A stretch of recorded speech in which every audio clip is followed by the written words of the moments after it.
लिखने की शुरुआत तभी होती है जब किसी के पास कुछ कहने का हो। समाज इंसान को फ्रेगमेंट करता है, तुम इस धर्म के हो, तुम इस जाति के हो, वो उस देश से है। ज़रूरी नहीं है कि क्रिएटर एक राइटर हो, लेकिन क्रिएटर को एक समझ होना बहुत ज़रूरी है। अभी लोग क्या सीख रहे हैं कि अच्छा ध्रुव राठी ऐसे इशारे करता है, ऐसे बोलता है, आवाज़ ऐसे करता है।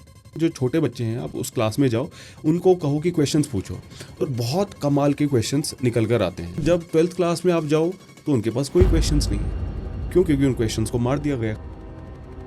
हमारा पूरा का पूरा जो प्रोसेस है, स्कूल सिस्टम, हमारा सिनेमा, हमारा कल्चर, वो ईगो सिखाता है।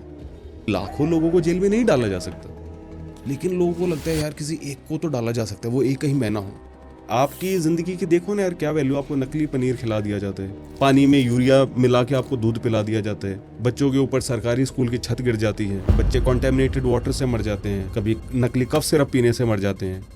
ये बेवकूफ़ जनता जाति के नाम पे वोट करती है। हाँ दोस्तों, वोट करती है क्योंकि देश में जातिवाद है।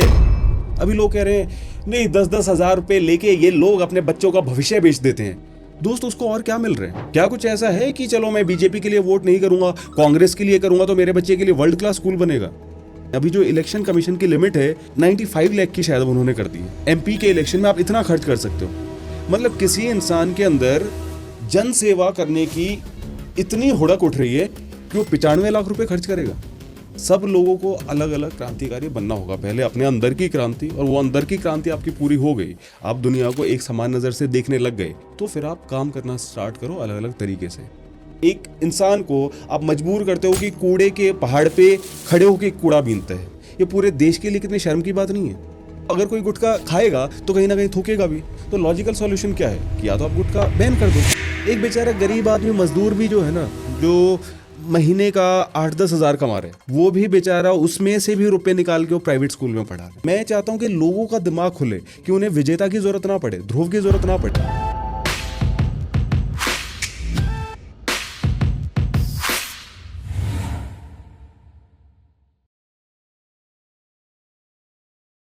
आज के हमारे गेस्ट हैं ध्रुव राठी के रिसर्चर एंड राइटर विजेता दहिया। इस वीडियो में विजेता भैया ने बताया है कि एक अच्छी स्क्रिप्ट कैसे लिखी जाती है, रिसर्च कैसे किया जाता है, रैशनल थिंकिंग क्या होती है और कैसे ये सारे प्रॉब्लम्स का ओनली सॉल्यूशन है। इसमें ईगो का क्या रोल रहता है। साथ ही हमने ये भी डिस्कस किया है कि इलेक्शन प्रोसेस में किस टाइप के सुधार किए जा सकते हैं जिससे अच्छे और ईमानदार लीडर्स चुने जा सकें। ऐसे ही और भी कई सारे इंटरेस्टिंग टॉपिक्स डिस्कस किया है हमने, तो अपनी कुर्सी की पेटी बांध लीजिए और इसे शुरू करने से पहले इस वीडियो को लाइक कीजिए और इस चैनल को सब्सक्राइब, ताकि हम ऐसे ही अच्छे गेस्ट्स आपके लिए ला सकें। चलिए शुरू करते हैं। वैसे इंट्रोडक्शन की ज़रूरत नहीं है इनको, लेकिन अगर मैं वैसे 2-3 शब्दों में कहूँ तो पहला तो ये कि इनका नाम विजेता है, नाम से ही विजेता है, तो हारना तो सीखा नहीं इन्होंने। ठीक है। दूसरा, ध्रुव भाई के रिसर्चर राइटर है, साथ में और भी कंटेंट क्रिएटर्स के साथ में काम किया है, फिल्म मेकर हैं, फिल्में बनाई हैं, शॉर्ट फिल्म्स बनाई हैं, अभी शायद और भी OTTs के लिए काम कर रहे हैं।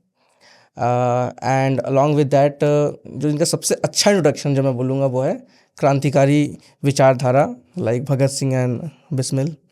तो ये इनका ब्रॉडर एक इंट्रोडक्शन होगा। बाकी आप अपने बारे में अगर कुछ बताएं, आपकी जर्नी लिखने को लेकर कैसे स्टार्ट हुई, how you inspired for writing, कि मुझे लिखना चाहिए, मुझे इस डायरेक्शन में काम करना चाहिए, और आपकी जो आइडियोलॉजी इवॉल्व हुई, फॉर एग्जांपल जो आज आप जो रैशनल थिंकिंग माइंडसेट रखते हो, चीज़ों को परखते हो, वो सब कैसे स्टार्ट हुआ, लाइक बचपन से अभी तक आप उसको स्टेप बाय स्टेप बता सकते हो। लिखने की शुरुआत तभी होती है जब किसी के पास कुछ कहने का हो। तो मैंने बचपन में ही लिखना स्टार्ट कर दिया था। हालांकि कभी ऐसा कोई एम नहीं था दिमाग में कि इसको एज अ प्रोफेशन करना है, लेकिन मज़ा आता था लिखने में। राइटिंग, फिल्म मेकिंग, आर्ट, इसी सब में से रिलेटेड जो है कुछ ना कुछ करना था। तो ज़िंदगी चलती गई। जैसा आप मिडिल क्लास फैमिलीज़ में देखते हैं कि भाई आईआईटी की तैयारी कर लो, है ना, तो इंजीनियरिंग कर लिया, कॉरपोरेट में जॉब किया, फिर वो छोड़ के फिर एसएससी सीजीएल दिया, मिनिस्ट्री ऑफ एक्सटर्नल अफेयर्स में काम किया, फिर एक मीडिया ऑर्गेनाइजेशन में काम किया। फिर एक टाइम पे ऐसा हुआ कि चलो अब इस चीज़ में फुल टाइम काम किया जा सकता है। तो बस इस तरीके से आइडियोलॉजी जो है वो भी कोई ऐसा नहीं होता कि एक पर्टिकुलर डे पे कुछ हो जाए। तो बचपन से ही नॉवेल्स पढ़ते थे। आई थिंक पढ़ना अपने आप में एक ऐसी चीज़ है जो आपके दिमाग को एक्टिवेट करते हैं। कई लोग कहते हैं कि कौन सी नॉवल पढ़े, मैं कहता हूँ कि पहले पढ़ना शुरू करो, कोई भी जो तुम्हें पसंद आए, है ना। हालांकि थोड़ा सा एक ढंग का लिटरेचर होना चाहिए ऑफ कोर्स। तो आप पढ़ो, जब आप पढ़ते हो आपका दिमाग एक्टिवेट होता है, आप चीज़ों को सोचते हो और आपकी सोच डेवलप होती है टाइम के साथ। आपके लाइफ में वो कैसे कैसे बदलाव आया? जैसे फॉर एग्जांपल मैं जब बच्चा था तो उस समय तो हम वही थे कि बिल्कुल जो घर में बताया जाता था हम उसे फॉलो करते थे। फिर राइट। धीरे धीरे वही यूट्यूब आया और फिर हमने क्रिएटर्स को, ध्रुव भाई हो गया या जो बाकी क्रिएटर्स हैं उनको देखना स्टार्ट किया। एंड धीरे धीरे उनके जो अलग अलग थॉट्स आते थे तो उसको फिर हमने एक्सपेरिमेंट किया चीज़ों को और फिर वो हमारा इवॉल्व हुआ। बट आपके टाइम तो ये सब नहीं था ऑब्वियसली। तो कैसे चेंजेस हुए? देखो, किसी भी टाइम पे सोर्सेज हमेशा रहते हैं, और आज के टाइम पे जब इतने सारे सोर्स हैं तो भी ऐसा नहीं कि लोग सारा कुछ एक्सप्लोर कर रहे हो, है ना। हम गांव में रहते थे तो भी वहाँ पे अखबार तो आता ही था, और मुझे पता होता था कि अब ऑस्कर अवार्ड्स कहीं पे अमेरिका में हुआ है, किसे अवार्ड मिला है, और पॉलिटिक्स की सभी चीज़ें पढ़ते थे अखबार में। और फिर ये है कि जैसा मैंने कहा कि नॉवेल्स पढ़ने का काफ़ी एक उससे दिमाग खुलता है, क्योंकि आप दुनिया को देख पाते हो एक अलग नज़रिए से। नज़रिया जो कि हमारे समाज से अलग है। समाज इंसान को फ्रेगमेंट करता है, तुम इस धर्म के हो, तुम इस जाति के हो, वो उस देश से है, वो वाइट है, वो ब्लैक है। लेकिन आप मान लीजिए पढ़ते हैं to kill a mockingbird, Harper Lee का काफ़ी लेजेंडरी नॉवल है, तो आपको पता चलता है कि हाँ यार, वहाँ पे भी लोग हैं, वहाँ पे भी समस्याएं हैं, वहाँ पे भी रेसिज्म भी रहे, और अच्छे लोग हैं। फिर आप जैसे वर्ल्ड सिनेमा मैंने देखा, तो उसमें भी इनिशियली हम ये मानते हैं कि यार ये बंदा ऐसा, जापानीज़, ये गोरा आ गया, है ना। रशियंस के बारे में कुछ कुछ बोला जाता है, इवन खुद नॉर्थ ईस्ट के ही जो हमारे देश के लोग हैं उनके प्रति हम रेसिज्म देखते हैं। लेकिन अच्छा सिनेमा क्या करता है, वो इंसान को दिखाते हैं उसकी ह्यूमैनिटी में, है ना। जब आप देखते हो कि कोई जापानीज़ फिल्म है और ये जापान के किसी स्कूल से रिलेटेड है, तो आप रिलेट करते हो, अरे यार मेरे स्कूल में हमें भी तो ये प्रॉब्लम्स रही हैं। कोई आप लव स्टोरी देखते हो, है ना, कोरिया की कोई लव स्टोरी देखते हो, कोई फ्रेंच फिल्म देखते हो, तो आपको धीरे धीरे, जो अदरवाइज़ एक ऑब्वियस बात है, लेकिन वो धीरे धीरे आपको होता है कि यार सब लोग अपने ही जैसे हैं, कुछ ऐसा फ़र्क नहीं है। फिर ऑफ कोर्स जो मेरे पेरेंट्स हैं उनका भी असर पड़ा, कि जैसे गांव में तो जातिवाद था, लेकिन मेरी माँ ने बड़ा कैटेगरिकली ये बताया कि हाँ ये बहुत ही गलत चीज़ें हैं, ये कुछ नहीं होता। तो अपने घर में मैंने इसलिए जातिवाद नहीं देखा, है ना। कोई भी किसी भी जाति का रहे, अब कई घर में तो ये है कि आप उस जाति का है तो वो नीचे बैठेगा, और आज तक भी वो चीज़ें फॉलो होती हैं, है ना। कहने को ये है कि कोई उनको फोर्स नहीं करता, लेकिन वो नॉर्म इतना ज़्यादा है कि उस बंदे को डर लगता है कि अगर मैं कुर्सी पे बैठ गया, किसने मुझे उठने को बोल दिया, है ना। तो हमारे घर में कोई भी आता था उसी तरीके से ही, उतने सम्मान से ही सबको ट्रीट किया जाता था। तो अब वो चीज़ें भी देखते हो। फिर मैं जिस स्कूल में पढ़ता था, है ना, होली चाइल्ड स्कूल से मेरी एजुकेशन हुई, तो वहाँ पे भी जो हमारी प्रिंसिपल थी, सिस्टर रुफीना, जो टीचर्स थे, वो भी अच्छे वैल्यूज़ देते थे कि किसी के प्रति आप गलत मत करो, किसी को हर्ट मत करो। तो I think this is how, कुछ खुद के पढ़ने से, कुछ स्कूल से, कुछ पेरेंट्स से, कुछ नॉवल से, कुछ सिनेमा से, है ना, कुछ फ़िलॉसफ़ी पढ़ने से। जैसे कि भगवद गीता, मैंने पहले भी बताया पॉडकास्ट में कि पहला गो टू पॉइंट वही था कि दिमाग में इतने सवाल आ रहे हैं, तो चलो घर में भगवद गीता रखे तो यही पढ़ी जाए। तो उसको पढ़ा, फिर ओशो को पढ़ा, कृष्णमूर्ति को पढ़ा, और जो फिलोसोफर्स हैं उनको पढ़ा, नीत्शे को पढ़ा। तो धीरे धीरे फिर आप और ज़्यादा सोचते हो। बुद्ध को पढ़ा, है ना, तो दिमाग आपका खुलता जाता है, यही है। जी सेम मेरे घर में लाइक मुझे अब तक नहीं पता कि हमारा कास्ट क्या है, क्योंकि घर में बात ही नहीं होती है। हाँ, सही बात है। कभी बचपन से बात नहीं हुई है। तो हम्म। इवेंचुअली जब लोग दोस्त यार कभी बात भी कर रहे होते हैं तो मैं सोचता हूँ कि मैं क्या बोलूँ। अच्छा, सही। सो आप लोग टॉपिक कैसे डिसाइड करते हो जब भी किसी दुनिया भर की चीज़ें चल रही होती हैं डेली बेसिस पे? ट्विटर पे टॉप ट्रेंडिंग 10-20 टॉपिक्स रहते हैं डेली के बेसिस पे, और आपको मंथ में कैटेगरिकली 6 वीडियोज़ ही बनाने हैं लेट से, तो कैसे आप डिफाइन करते हो कि कौन सा टॉपिक इम्पोर्टेंट है, इस पे करना चाहिए? इस पे ध्रुव ने पहले भी बताया है हम्म। कि काफ़ी सारे उसके फैक्टर रहते हैं। क्या चीज़ ट्रेंड में है वो भी एक बात है, फिर कई बार कोई ट्रेंडिंग चीज़ है उसके ज़रिए हम कोई और चीज़ बता सकते हैं क्या, ऐसा भी रहता है। कई बार लोगों की डिमांड होती है, कई बार सिंपली ये होता है कि इस टॉपिक की ज़रूरत है इस पे बात किए जाने की। तो ये बहुत सारे फैक्टर्स होते हैं और ध्रुव ने तो काफ़ी ज़्यादा एक एनालिटिकल मॉडल बना रखा है कि इस फैक्टर की इतनी वेटेज और इस तरीके से। अच्छा, हाँ तो एक्सेल शीट पे। हाँ एक्सेल शीट पे इस तरीके से। हाँ तो ओके। और आपने एक पॉडकास्ट में एक बात कही थी कि कभी कभी ऐसा होता है कि टॉपिक इम्पोर्टेंट होता है एंड देन यू डिसाइड कि अब इसको इंटरेस्टिंग बनाते हैं, हाँ तो वो प्रोसेस कैसे होता है? इंटरेस्टिंग तो देखिए तभी बनेगा। इंटरेस्टिंग क्या है कि आपको इंटरेस्ट आ रहा है। इंटरेस्ट आपको कब आएगा, जब आपको वो चीज़ समझ आ रही है, जब आप उसे रिलेट कर पा रहे हैं, है ना। तो नॉर्मली लोग क्या है, कंटेंट राइटिंग को एक कॉलेज असाइनमेंट की तरह समझते हैं कि मैं लिखने बैठ गया, मुझे उसका पता नहीं है, लेकिन बस मैंने सर्च किया और थोड़ा यहाँ से ले लिया, थोड़ा यहाँ से ले लिया। बट आइडियली अप्रोच ये होनी चाहिए कि आप पहले उस चीज़ को खुद समझो और फिर जैसे कि मैं आपको वो चीज़ समझा रहा हूँ, है ना, उस तरीके से आप उसको लिखो। क्योंकि आपको समझना होगा कि जो यूट्यूब है, YouTube is not a college assignment. YouTube is something जो कन्वे किया जाता है, जैसे कि बात करना, तो इस तरीके से यूट्यूब है ना। तो उस हिसाब से आपका जो मीडियम है उसको आपको समझना होता है कि मैं इंस्टा के लिए वीडियो बना रहा हूँ या यूट्यूब के लिए, या मैं ध्रुव के लिए लिख रहा हूँ, या मैं लेट्स से कूल मित्र के लिए लिख रहा हूँ, किसके लिए लिख रहा हूँ, और कौन यहाँ पे ऑडियंस है, किस उम्र के ऑडियंस है, उनको किस तरह की बात समझ में आएगी। तो जब आप उस सब चीज़ को देखोगे then it will become interesting. फिर इंटरेस्टिंग चीज़ों के ये भी है कि आप लोगों को कहानियाँ यूनिवर्सली पसंद है, किसी चीज़ को आप एग्जाम्पल्स देते हो तो लोगों को समझ में आता है, थोड़ा बहुत ह्यूमर हो तो लोगों को मज़ा आता है। तो ये सारी चीज़ें हैं। और आप कितना लिखते हो क्रिएटर्स के लिए एंड वो अपना कितना ऐड करते हैं उसमें? हाँ ऐसा तो देखो नॉर्मली ऐसा कुछ नहीं होता है, अच्छा। मतलब मैंने लिख दिया तो नॉर्मली वही होता है। अच्छा। हालांकि डिस्कशंस हो सकता है, कोई कुछ कहे कि नहीं ये चीज़ और हो जाती तो थोड़ा एडिट वगैरह हो जाता है, बट नॉर्मली तो वैसे ही रहता है। और एक फुल टाइम क्रिएटर के लिए राइटिंग स्किल्स या रिसर्च स्किल्स वो कितना इंपॉर्टेंट है, या वो रिलाई कर सकता है दूसरों पे? नहीं रिलाई तो अच्छा। आपको करना ही होगा, अच्छा। है ना। ओके। अभी एक मुझे याद है कि एक क्रिएटर ने कहा लिखने को, तो मैंने उनके लिए लिखा और फिर मैंने कहा कि आप वीडियो क्यों नहीं बना रहे। तो उसने कहा विजेता अभी टाइम नहीं है मेरे पास रिसर्च करने का। आई एम लाइक वेट, मैं आपको स्क्रिप्ट दे चुका हूँ ना, आप मतलब रिसर्च क्या क्या चीज़ क्या कह रहे हो। तो उन्होंने कहा नहीं कि मैं ना खुद उसको एक बार रिसर्च करूँगा और पूरी स्क्रिप्ट को देखूंगा।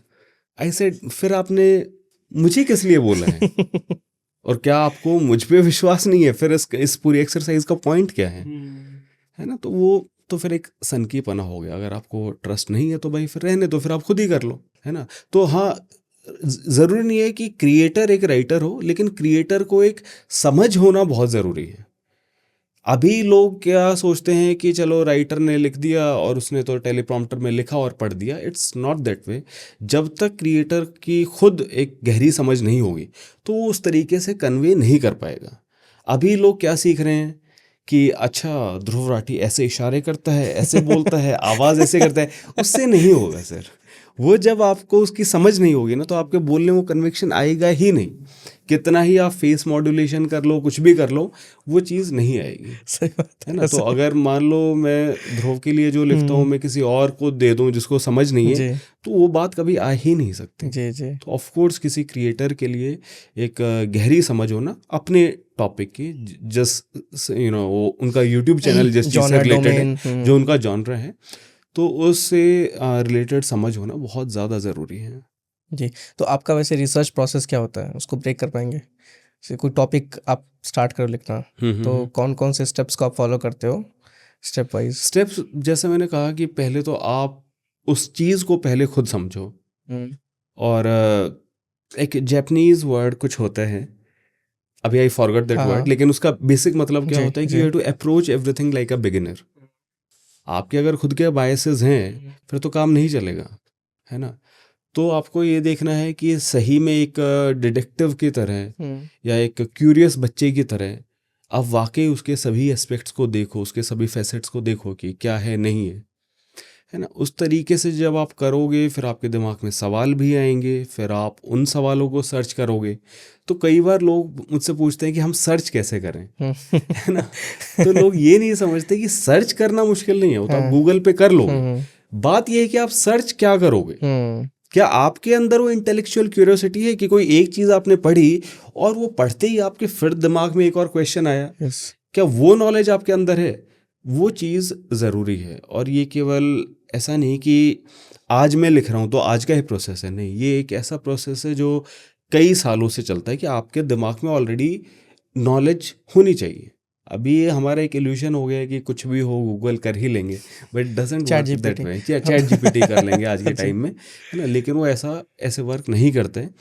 चीज़ों को लेकर आपका एक पर्सपेक्टिव, आपका एक नॉलेज होना चाहिए, तभी ये होगा कि किसी ने कुछ कहा आपके दिमाग में क्वेश्चन तभी आएगा, है ना। तो पहले आप खुद से उसको समझो, फिर आप एक उसका स्ट्रक्चर बनाओ कि मुझे इसमें क्या क्या रखना है, फिर लिखना शुरू करो।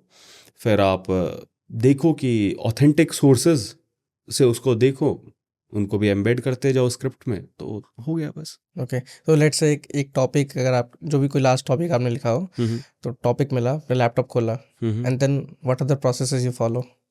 पहले आप गूगल सर्च करो, चाहे जेमिनाई से करो, चैट जीपीटी से करो, किसी भी तरीके से यूट्यूब पे देखो। आपने उस टॉपिक को पहले अच्छे से समझ लिया। सबसे ज़्यादा ज़रूरी चीज़ ये है, ठीक है ना। एकदम से आप लिखने बैठोगे तो वो चीज़ नहीं होगी। अब इंटरेस्टिंग चीज़ ये है ना कि आपको कभी पता नहीं चलेगा कि यार ये स्क्रिप्ट ऐसी भी हो सकती है। आप उसे लिखोगे वो कुछ और होगी, है ना। ये ऐसी चीज़ नहीं है कि 2+2=4। यस स्क्रिप्ट तो लिखी ही जाएगी, लेकिन वो स्क्रिप्ट बेस्ट कैसे हो वो आपको चीज़ सोचनी है। कई बार लिखते लिखते हम लिखना कुछ और शुरू करते हैं और वो कहीं और पहुंच जाता है ना, ये भी है। तो आपको पहले उस टॉपिक को समझना होगा, एक उसका एक सेंट्रल थ्रेड आपको ढूंढना होगा कि यार इसमें बेसिकली हम ये बताएंगे इस तरीके से। तो वो आपको ढूंढना होगा और उस हिसाब से आपको आगे बढ़ना है जी। उसका एक बेसिक स्ट्रक्चर बना के, है ना। जैसे अभी हमने सिविक सेंस पे हमने लिखा, तो उसमें वही था कि यार सिविक सेंस क्या है, लोगों को ये चीज़ समझाई जाए। अब स्ट्रक्चर कई तरीके के हो सकते हैं, है ना। तो जो लोग चाह रहे हैं ना कि एक फार्मूला जो सब पे फिट हो जाए, it doesn't work that way. कोई हिस्ट्री का टॉपिक होगा, मे बी उसमें जो आपका स्ट्रक्चर है वो कुछ और होगा, व्हाट व्हेन वेयर व्हाई उस टाइप का होगा। किसी में कुछ ऐसा होगा कि यार इस चीज़ का मतलब क्या है, इसका रेलेवेंस क्या है। कहीं पे आप प्रॉब्लम डिकोड कर रहे हो, फिर उसका सॉल्यूशन बता रहे हो, और सॉल्यूशन के अलग अलग एस्पेक्ट्स हैं। ये भी चीज़ अब सिविक सेंस में जैसे क्या है कि भाई प्रॉब्लम क्या है, आपने पहले प्रॉब्लम को देखा, फिर आप उसकी जितना गहराई में जाओगे तो उसका डायग्नोसिस ही ऑटोमेटिकली आपको एक सॉल्यूशन प्रोवाइड करेगा। और इसमें जैसे रेलिवेंट है कि यार दूसरे देशों में सिविक सेंस कैसे मैनेज होती है, सफाई कैसे रहती है, कुछ आपने वहाँ के मॉडल्स का बताया क्योंकि वो रेलिवेंट है ना। तो किसी भी टॉपिक को लेकर किताबें लिखी जा सकती हैं, करेक्ट। 300 पेज की किताब लिखी जा सकती है, आपको 10 पेज की स्क्रिप्ट लिखनी है, तो आपके दिमाग में होना चाहिए कि यार क्या चीज़ ज़रूरी है, क्या मैं स्ट्रक्चर बनाऊँ। जी। अभी आपने कहा क्वेश्चनिंग को लेकर के, ये बचपन से मैंने भी ऑब्जर्व किया, आपने भी किया होगा कि जैसे हम नॉर्मल स्कूल में होते हैं, घर पे होते हैं, हमारे मन में कोई सवाल आता है और सवाल के साथ साथ एक डर भी आ जाता है कि क्या ये सवाल पूछना चाहिए या नहीं। या अगर हम किसी क्वेश्चन का अगर हमारे पास कोई जवाब है या हमारा कोई परसेप्शन है, तो मन में डर होता है कि यार ये आंसर सही होगा या नहीं। और इस चक्कर में लाइक मेरे खुद के कॉलेज डेज में ऐसा हुआ है कि कई बार हम डर के मारे नहीं बोलते कि यार कहीं बेइज्जती ना हो जाए। 3 साल के बच्चे को किसी का डर नहीं होता, कोई सवाल पूछने में उसे डर नहीं होता। इवन 4-5 साल के बच्चे को कोई डर नहीं होता। उसको ना ईगो पता है, ना कुछ और पता है, ना डांट पता है, और उसके दिमाग में ऑटोमेटिकली क्वेश्चंस आते हैं, है ना। कोई उसको मॉक नहीं करेगा इतने छोटे बच्चे को।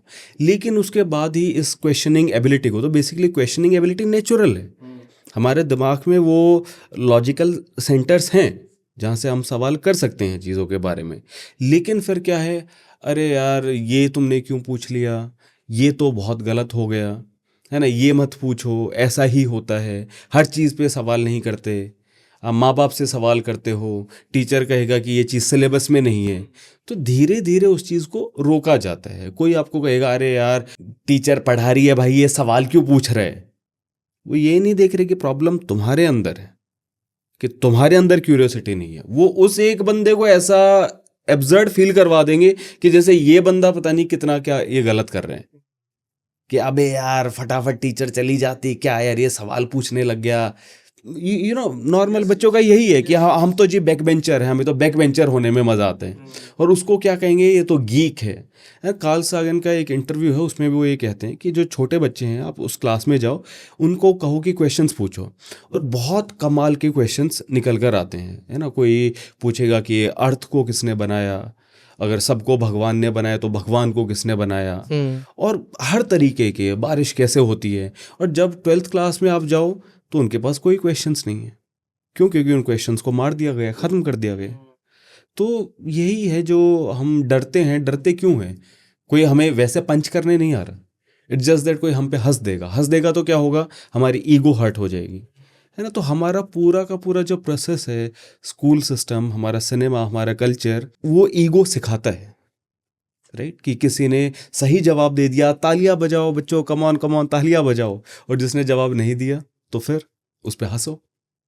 तो इसलिए आपके ऊपर एक प्रेशर है कि यार मैं कुछ गलत तो नहीं पूछ लूंगा, टीचर ये तो कह देगी कि क्या क्वेश्चन पूछ रहे टीचर, लेकिन ये कभी नहीं कहती कि बहुत अच्छा सवाल पूछा, राइट। तो यही प्रॉब्लम है। तो इसी कंडीशनिंग को हटाने की ज़रूरत है, इसी डर को हटाने की ज़रूरत है।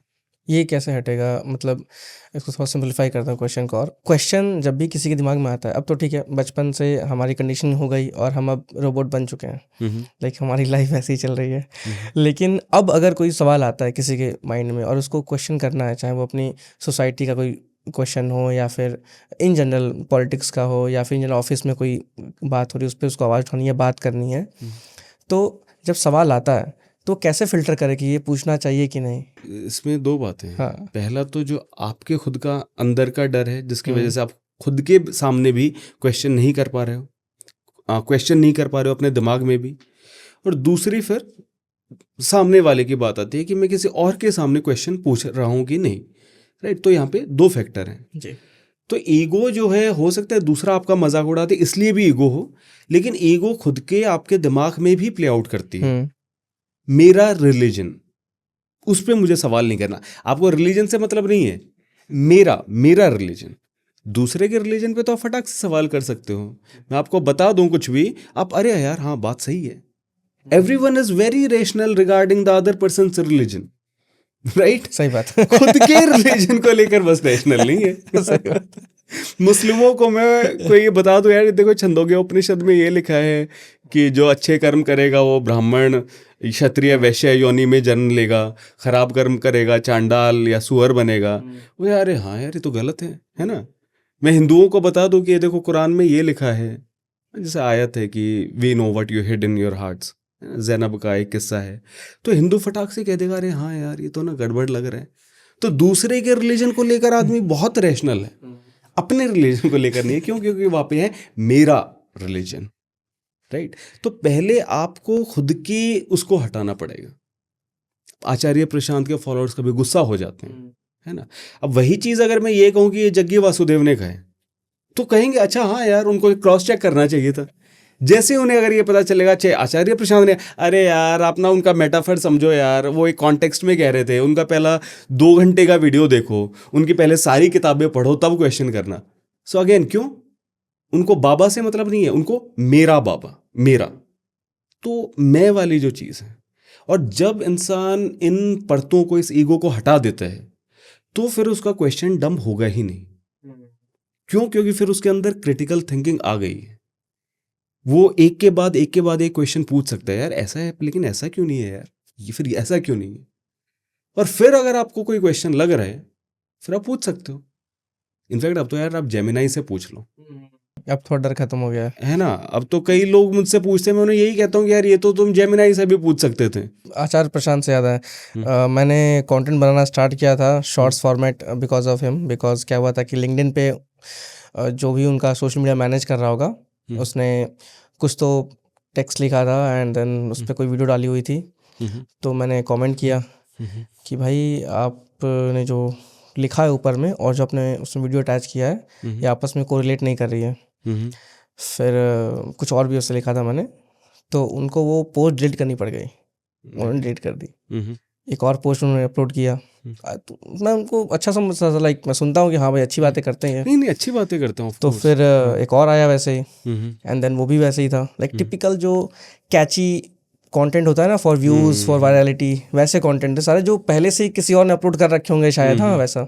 फिर आया अगेन एंड अगेन कमेंटेड कि भाई देखो यार ये तो आप ऐसी बातें कर रहे हो, इससे तो लोग सिर्फ डाइवर्ट होंगे, फालतू आप गलत रास्ते में लेके जा रहे हो। और इवन आप जैसी पर्सनालिटी हो जिसको लोग इतने फॉलो करते हैं, भले ही पीछे कोई और बैठा हो जो आपका सोशल मीडिया मैनेज कर रहा हो, कंटेंट लिख रहा हो कोई और हो, लेकिन लोग तो ये सोचेंगे ना कि आप कर रहे हो। तो फिर आपको तो ब्लॉक तो नहीं कर दिया? आपकी मोरल रिस्पॉन्सिबिलिटी बनती है। And then I was blocked. अच्छा यू आर ब्लॉक्ड। मुझे लग रहा था। एंड तो मैंने ये पहला और रील लोगों ने बनाया बताया कि भाई आचार्य प्रसाद ने मुझे ब्लॉक कर दिया। एक और दोस्त है दीपक, उसको भी ब्लॉक कर दिया था। कई लोगों के साथ होते हैं। लोग एक्चुअली इस चीज़ को जिस तरीके से अप्रोच करते हैं कि यार एग्जैक्टली क्या तरीका है, इट्स नॉट दैट। मतलब आप एक सिंपल चीज़ें सोचो कि यार ऑडियंस को मुझे कम्युनिकेट करना है जी। और मुझे किसी बात के तह तक जाना है, और आप उस पर काम करना शुरू करो। आप तह तक तब जाओगे जब आपको वो चीज़ बहुत अच्छे से पता होगी, जब आपके दिमाग में क्वेश्चंस आते जाएंगे, आप उनका आंसर करोगे, स्ट्रक्चर भी उसी तरीके से बनेगा। राइट। कई लोग कहते हैं कि भाई एआई से ही पूरी स्क्रिप्ट लिख लो, तो फिर वो बात नहीं आएगी ना। वो तो एक फिर ठीक है कि एआई अपने फॉर्मल स्टाइल में देगा। अब एआई को ये नहीं पता ना कि यार अभी मुझे विजय को कुछ समझाना है, विजय की पर्सनैलिटी कैसी है, वो किस बात से समझेगा, ये तो मुझे पता है ना। बिल्कुल। मैं जिस एरिया में रहता हूँ वहाँ पे कौन से ईडियम्स हैं, वहाँ पे कौन सी प्रोवर्ब है, वहाँ पे मैं क्या एनालॉजी दे सकता हूँ। उन लोगों को मुझे किसी बात को एक ही बार बोलना होगा या रिपीट करना होगा। जो मेरा ऑडियंस है, do they need like lots of statistics और do they need less statistics, क्या है। तो ये चीज़ आपके एक दिमाग में होनी चाहिए, है ना। तो राइटर जो है वो रिसर्च तो करता ही है, लेकिन उसके साथ आपका ये सब एक मतलब एक क्रिएटिव बेंट ऑफ माइंड होना चाहिए। वैसे ध्रुव भाई तो जर्मनी रहते हैं, आपको डर नहीं लगता? नहीं बहुत खौफ है आप लोगों का वैसे मार्केट में। ऐसा कुछ नहीं है। स्टूडियो वाले भैया को बोला मैंने कि आप आ रहे हो भाई, किसी को बताना मत कि मेरे यहाँ पे शूट हो। मतलब एक होता है सेंसरशिप जी, इसी तरीके से ही काम करती है ना। कि अब 1 लाख लोग बोल रहे हैं, जैसे एक फिल्म है संजय दत्त या शायद सनी देओल किसकी है, कि उसमें गुंडे आते हैं बहुत सारे, तो वो कहता है कि तुम सबसे तो मैं नहीं लड़ सकता, लेकिन जो सबसे पहले आएगा ना मेरे सामने मैं उसको तोड़ूंगा। ठीक है, अब देख लो तुम में से कौन आएगा। तो सारे के सारे घबरा के पीछे हो जाते हैं कि भाई सबसे पहले आगे कौन जाए।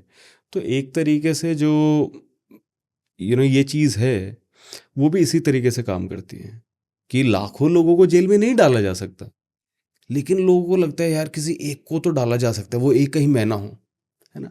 लोग इतना ज़्यादा डरते हैं जितना डरने की शायद ज़रूरत नहीं है। आई थिंक मुझे लगता है सरकार वाले लोग हंसते भी होंगे कि अरे भाई तुझे तो मैं क्या ही कह रहा हूँ, तो यार एक 9 to 5 एम्प्लॉई है, तुझे मैं जेल में भी डाल के क्या करूँगा, तो क्यों अपना आपको इतना ओवर एस्टिमेट कर रहे हैं। तेरे उस पर 1000 लोग देख रहे हैं, इतना मुझे कुछ फ़र्क नहीं पड़ रहा। बट लोग ऐसे हैं, लाइक करने से भी लोग घबराते हैं, है ना, कि यार उसकी ना पोस्ट को मैंने लाइक कर दिया ना, तो जैसे सारे कैमरे मेरे ऊपर हैं।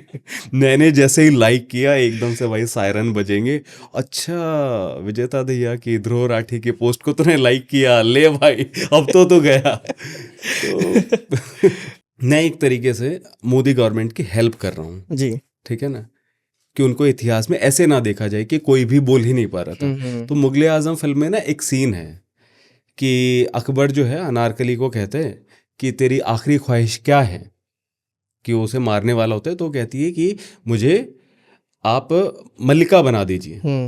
तो कहता है कि तू मरने वाली है फिर भी तेरे जहन से ये तेरी हसरत नहीं गई। तो कहती है कि नहीं, जो सलीम ने मतलब मुझसे वादा किया था कि वो मुझे मल्लिका बनाएंगे, तो मैं नहीं चाहती कि हिंदुस्तान का होने वाला बादशाह झूठा साबित हो। ठीक है, कि मेरी कोई इच्छा नहीं है, पर मैं नहीं चाहती कि हिंदुस्तान का होने वाला बादशाह झूठा साबित हो, कि ऐसा कहा जाए कि उसने झूठा वादा किया। तो वही बात है कि हम इसलिए बोलते हैं ताकि कल को कोई ये ना कहे कि यार नरेंद्र मोदी ने तो भाई बिल्कुल ही एक ऐसा डार्क चैप्टर था, कोई भी नहीं बोल पा रहा था, तो कोई देख पाए कि नहीं यार लोग बोल पा रहे थे और ठीक है। तो I think they should thank me, उन्हें थैंक यू बोलना चाहिए मोदी जी को, है ना। पूरा इंडिया उन्हीं को ही थैंक यू बोलता रहता है, तो उन्हें भी किसी को थैंक यू बोलना चाहिए कि कम से कम, मुझे नहीं पता मेरे काम का कितना क्या इम्पैक्ट भी है या नहीं है, आई डोंट नो, लेकिन मैं जस्ट चीज़ें कहता हूँ क्योंकि मुझे लगता है कि चीज़ें कही जानी चाहिए, कुछ गलत चीज़ें नॉर्मलाइज ना हो, कम से कम एक तो कोई हो ये कहने वाला।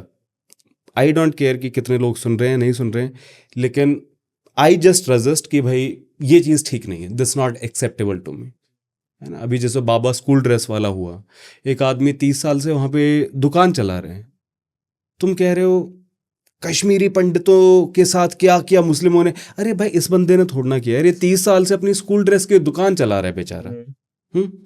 जो आतंकी है उनको पकड़ो यार, उनको मारो ना, इस बंदे से तुम किस चीज़ की खुन्नस निकाल रहे हो, ये कितना स्टूपिड है, अनकॉन्स्टिट्यूशनल भी है, सब कुछ है ना। लिबरल्स भी कई बार उनके चक्कर में फंस जाते हैं। लिबरल्स ये बता रहे हैं कि नहीं बाबा स्कूल ड्रेस वो नाम रख सकता है क्योंकि बाबा पर्शियन शब्द है। मैं कहता हूँ भाई बाबा पर्शियन शब्द ना हो, चाहे वो कन्हैया स्कूल ड्रेस रख रहा हो, कॉन्स्टिट्यूशन में इसकी इजाजत है ना। सही बात है भाई, वो मुस्लिम है, वो मानता है कृष्ण को, तुम कैसे रोक दोगे यार, उसका जो मन है वो करेगा ना। तो ये गुंडागर्दी, विजिलेंटिज्म, ये कितना गलत है ना। फिर लोगों को लगता है कि विजेता तो बहुत एक्सट्रीम बात कहते हैं। भाई अब आप ढंग की बात कहोगे तो आपको एक्सट्रीम ही लगेगी। मुझसे ये नहीं होता कि यार चलो थोड़ा सा इसको भी देख लिया उसको भी देख लिया, डजंट मेक सेंस, है ना। तो मैं बस इसीलिए कहता हूँ क्योंकि इट जस्ट कि मैं ये अस्वीकार करता हूँ कि जो चीज़ है, तो it's more personal that way. पर अब ये ट्रेंड ना स्टेट गवर्नमेंट्स में भी चला गया, जैसे अभी मैं बता ही रहा था, वेस्ट बंगाल के क्रिएटर ने कुछ ऐसा कंटेंट बना दिया था ममता दीदी के अगेंस्ट में, मतलब अगेंस्ट क्या, एक स्टोरी टेलिंग उसने करी थी कुछ ऐसा सा, और तुरंत उसको जेल हो गई, किसी चार्ज में उसको कर दिया। तो ये धीरे धीरे फैल रहा है क्योंकि जो ट्रेंड आया है सेंट्रल गवर्नमेंट की तरफ से, अब वो धीरे धीरे बाकी स्टेट्स में भी ये चीज़ फैल रहा है। तो लोग स्टेट्स के अंदर भी अपनी बातें बोलने से डर रहे हैं। इनफैक्ट आप अगर आज के डेट में बंगाल में अगर वैसे अगर कोई चलाता ना माइक लेकर के, मैं खुद गया हुआ हूँ, मैं बोल पा रहा हूँ ये भी प्रिविलेज है देखा जाए तो। तो जब मैं गया एंड मैंने पूछा कि सर आप कुछ बताइए कि अभी आप क्या फील कर रहे हैं, किसी के पास में हिम्मत नहीं है कि वो एक शब्द तक बोल सके। तो फिर तो ये तो बढ़ता जाएगा ना, फिर कोई भी नहीं बोलेगा तो और ही बढ़ता जाएगा। तो नहीं बोलना, फिर how is it a solution. और कोई भी नेता हो, चाहे वो कांग्रेस का हो टीएमसी का हो, वो क्यों ये करेगा कि चलो भाई बोलो बोलो मेरी बुराई करो। ऐसा दूध का दूल्हा कौन है यार। तो बीजेपी जो प्रेसिडेंट सेट करेगी, ऑफ कोर्स बाकी लोग भी उसका फायदा उठाएंगे, ये तो होगा। तेलंगाना में भी शायद जब ये जंगल जो काटा जा रहा था, काचागाची बावली जंगल, तो आई थिंक तेलंगाना गवर्नमेंट ने भी कुछ लोगों के खिलाफ वो किया था कि क्यों बोला, अरे क्यों ना बोले भाई। तो यही चक्कर है कि वो प्रीसिडेंट सेट हो जाता है, और जितना आप नहीं बोलोगे the situation will only keep worsening. पहले तो ये था कि चलो मोदी के खिलाफ नहीं बोलना, फिर ये हुआ बीजेपी के खिलाफ नहीं बोलना। आज के टाइम में आप सड़क पर भी बोलो, पता नहीं किस किस चीज को आपको कह दिया जाता है, ये एंटी नेशनल है, ये है वो है। लोग गड्ढे में गिर के मर जा रहे हैं, किसी चीज पर मत बोलो, मरो तो आप क्या हो, कीड़े मकोड़े हो।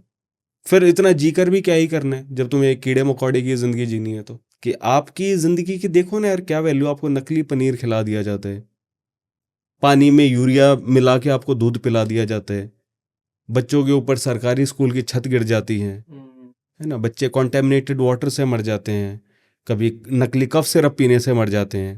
पहले अमीर लोगों को लग रहा था चलो यार हम तो पैसा कमा रहे हैं, हम तो पॉश जगह पे रह रहे हैं। कौन सी पॉश जगह, गुड़गांव में देखो ना कि रोड्स पे क्या हालत हुई ना। तो तुम कितना पॉश में रह लोगे, 100 करोड़ का फ्लैट है, बाहर निकलते पॉल्यूशन देखो, वो तो करेगा ना तुम्हें भी सफर। उसके लिए भी हालांकि वो कोशिश कर रहे हैं, अच्छा यार कौन से वाला बेस्ट एयर प्योरीफायर है, और आजकल तो पता नहीं फिर वो क्या क्या आ रहा है कि नहीं you know air purifier on the go, कि उसको कुछ यहाँ पे लगा लो तो आपके आसपास की एयर को साफ कर देगा। मतलब तुम बेवकूफ़ हो गया यार। तुम थोड़ा सा अगर ये कर लो, सरकार से पूछ लो, वो तुमसे नहीं किया जाता। तुम वाटर प्योरीफायर खरीदोगे, एयर प्योरीफायर खरीदोगे, स्कूल खराब हो गए तो अपने बच्चों को तुम 20,000 25,000 कितनी कितनी स्कूल की फीसें, प्राइवेट हॉस्पिटल्स में कितना महंगा जो है इलाज हो रहा है, तुम सब कुछ सहोगे, लेकिन तुम बस सरकार के खिलाफ नहीं बोलोगे। वो तुम्हें लग रहा है अरे यार नहीं नहीं पॉलिटिकल नहीं यार, मेरे से नहीं, I don't know politics, I am not interested. शायद जावेद अख्तर जी ने कहा ना कि you are not interested in politics but bro politics is interested in you. सही बात। ये जो भी पॉल्यूशन है, ये रिवर्स खराब हो रही हैं, ये सब पॉलिटिक्स की वजह से। वो तो तुझे करेगा ना इम्पेक्ट, तो कितना भी अपना सर मिट्टी में डाल ले।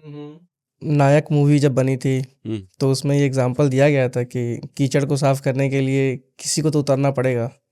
लेकिन यूथ, अगर लेट्स से कि मैं आप जैसे यूथ जो चाहता है कि नहीं पॉलिटिकल जर्नी तय करे या फिर डेवलपमेंट के रास्ते पे लेकर के जाए नेशन को, तो उसके लिए इतना डिफ़िकल्ट और हार्ड बना दिया गया ना अभी। अगर आपके पास में पैसा है तो आपको सीट्स मिलेंगी या फिर आपको तवज्जो मिलेगी। इवन जो नॉर्मल सिटीजन है वो भी आपको वैल्यू नहीं देगा। अगर बाहुबल है तो आप डरा धमका के ले सकते हो वोट्स या अपने अभी वो पावर को दिखा प्रोफेसर सकते हो। केसी सिन्हा ने लड़ा, इलेक्शन हार गए ना। हाँ बिल्कुल। ऐसे ऐसे बहुत लोग लड़ते हैं, जो अच्छे लोग हैं उनको नहीं वैल्यू मिलते। इवन बिहार में जो प्रशांत किशोर हाँ, जी का पूरा कैंपेन था राइट, वो उसके एक अराउंड भी ही था। सीट नहीं मिली, बताइए। नहीं, तो ऐसे में कैसे चेंज कैसे आएगा पॉसिबिलिटीज़ जो है, क्योंकि जो करंट रिजीम है, जो करंट इस्टेब्लिशमेंट है, चाहे स्टेट हो चाहे वो सेंट्रल हो, उसमें तो अच्छे नेता गिन चुन करके भी बहुत मुश्किल से मिलेंगे। लेकिन फिर कैसे ये बदलाव कैसे आएगा? राजनीति में देश में बदलाव कैसे आएगा, राइट। लोग अलग अलग बातें करते हैं। तो ऐसा है कि जैसे एक वो कहानी है ना कि एक हाथी को लोगों की आंखों पे पट्टी बांध दी गई और उन्हें हाथी को छूने को कहा गया।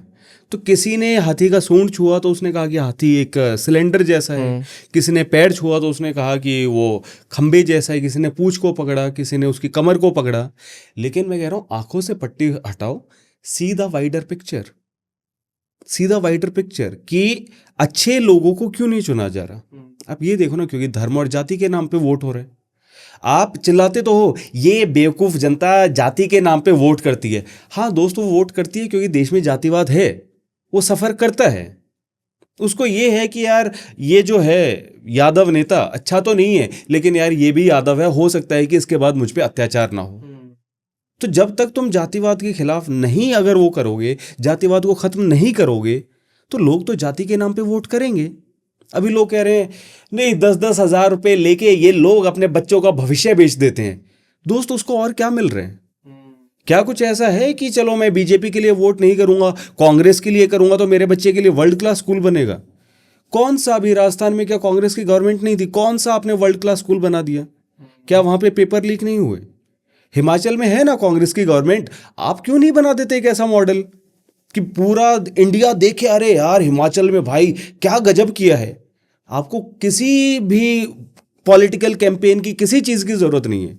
आप तेलंगाना में, कर्नाटका में, हिमाचल में कर दो इतना कमाल काम कि किसान इतने खुश हैं, एमएसपी मिल रहे हैं, स्कूल्स इतने अच्छे हैं। जैसे अमेरिका के स्कूल्स, अमेरिका में ज़्यादातर बच्चे सरकारी स्कूल में ही पढ़ते हैं, कोई 1-2% होते हैं जो प्राइवेट स्कूल में जाते हैं। स्कूल्स इतने अच्छे हैं तो कर दो ना आप स्कूल, कौन आपको रोक रहे? तो लोगों को नहीं है उम्मीद किसी से भी। उन्हें लगता है कि यार ये 10,000 मिल रहे हैं भाई, ये तो ले लो। और ये भी उनकी ईमानदारी मानो कि कम से कम वो 10,000 ले लिया तो मैं इसी को ही वोट कर देता हूं, क्योंकि उसे दूसरे से उम्मीद नहीं है।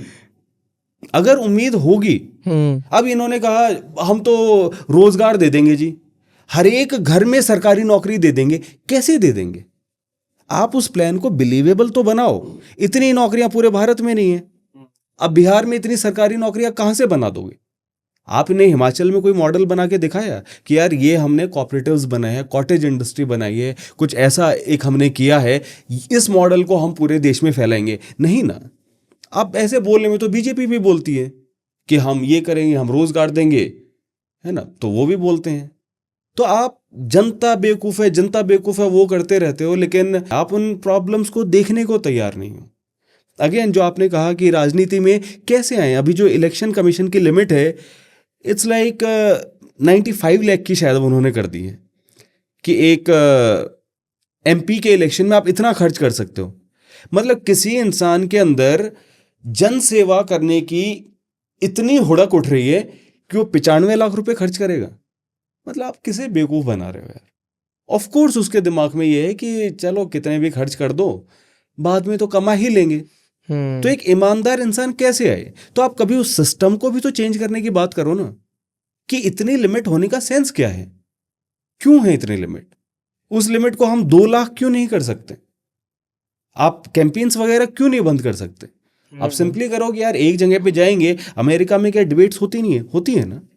तो आप कर दो कि भाई इस एरिया के जितने भी कंटेस्टेंट्स हैं वो इस एक पर्टिकुलर रैली में, ये एक जॉइंट रैली है, सब लोग अपनी बात रखेंगे 4-4 मिनट या 5-5 मिनट, किसी को सवाल पूछने या 5-5 आप सवाल पूछो। इलेक्शन कमीशन क्यों ये मॉडल नहीं बना सकती अभी तो? लेकिन हम इसकी बात भी नहीं कर रहे।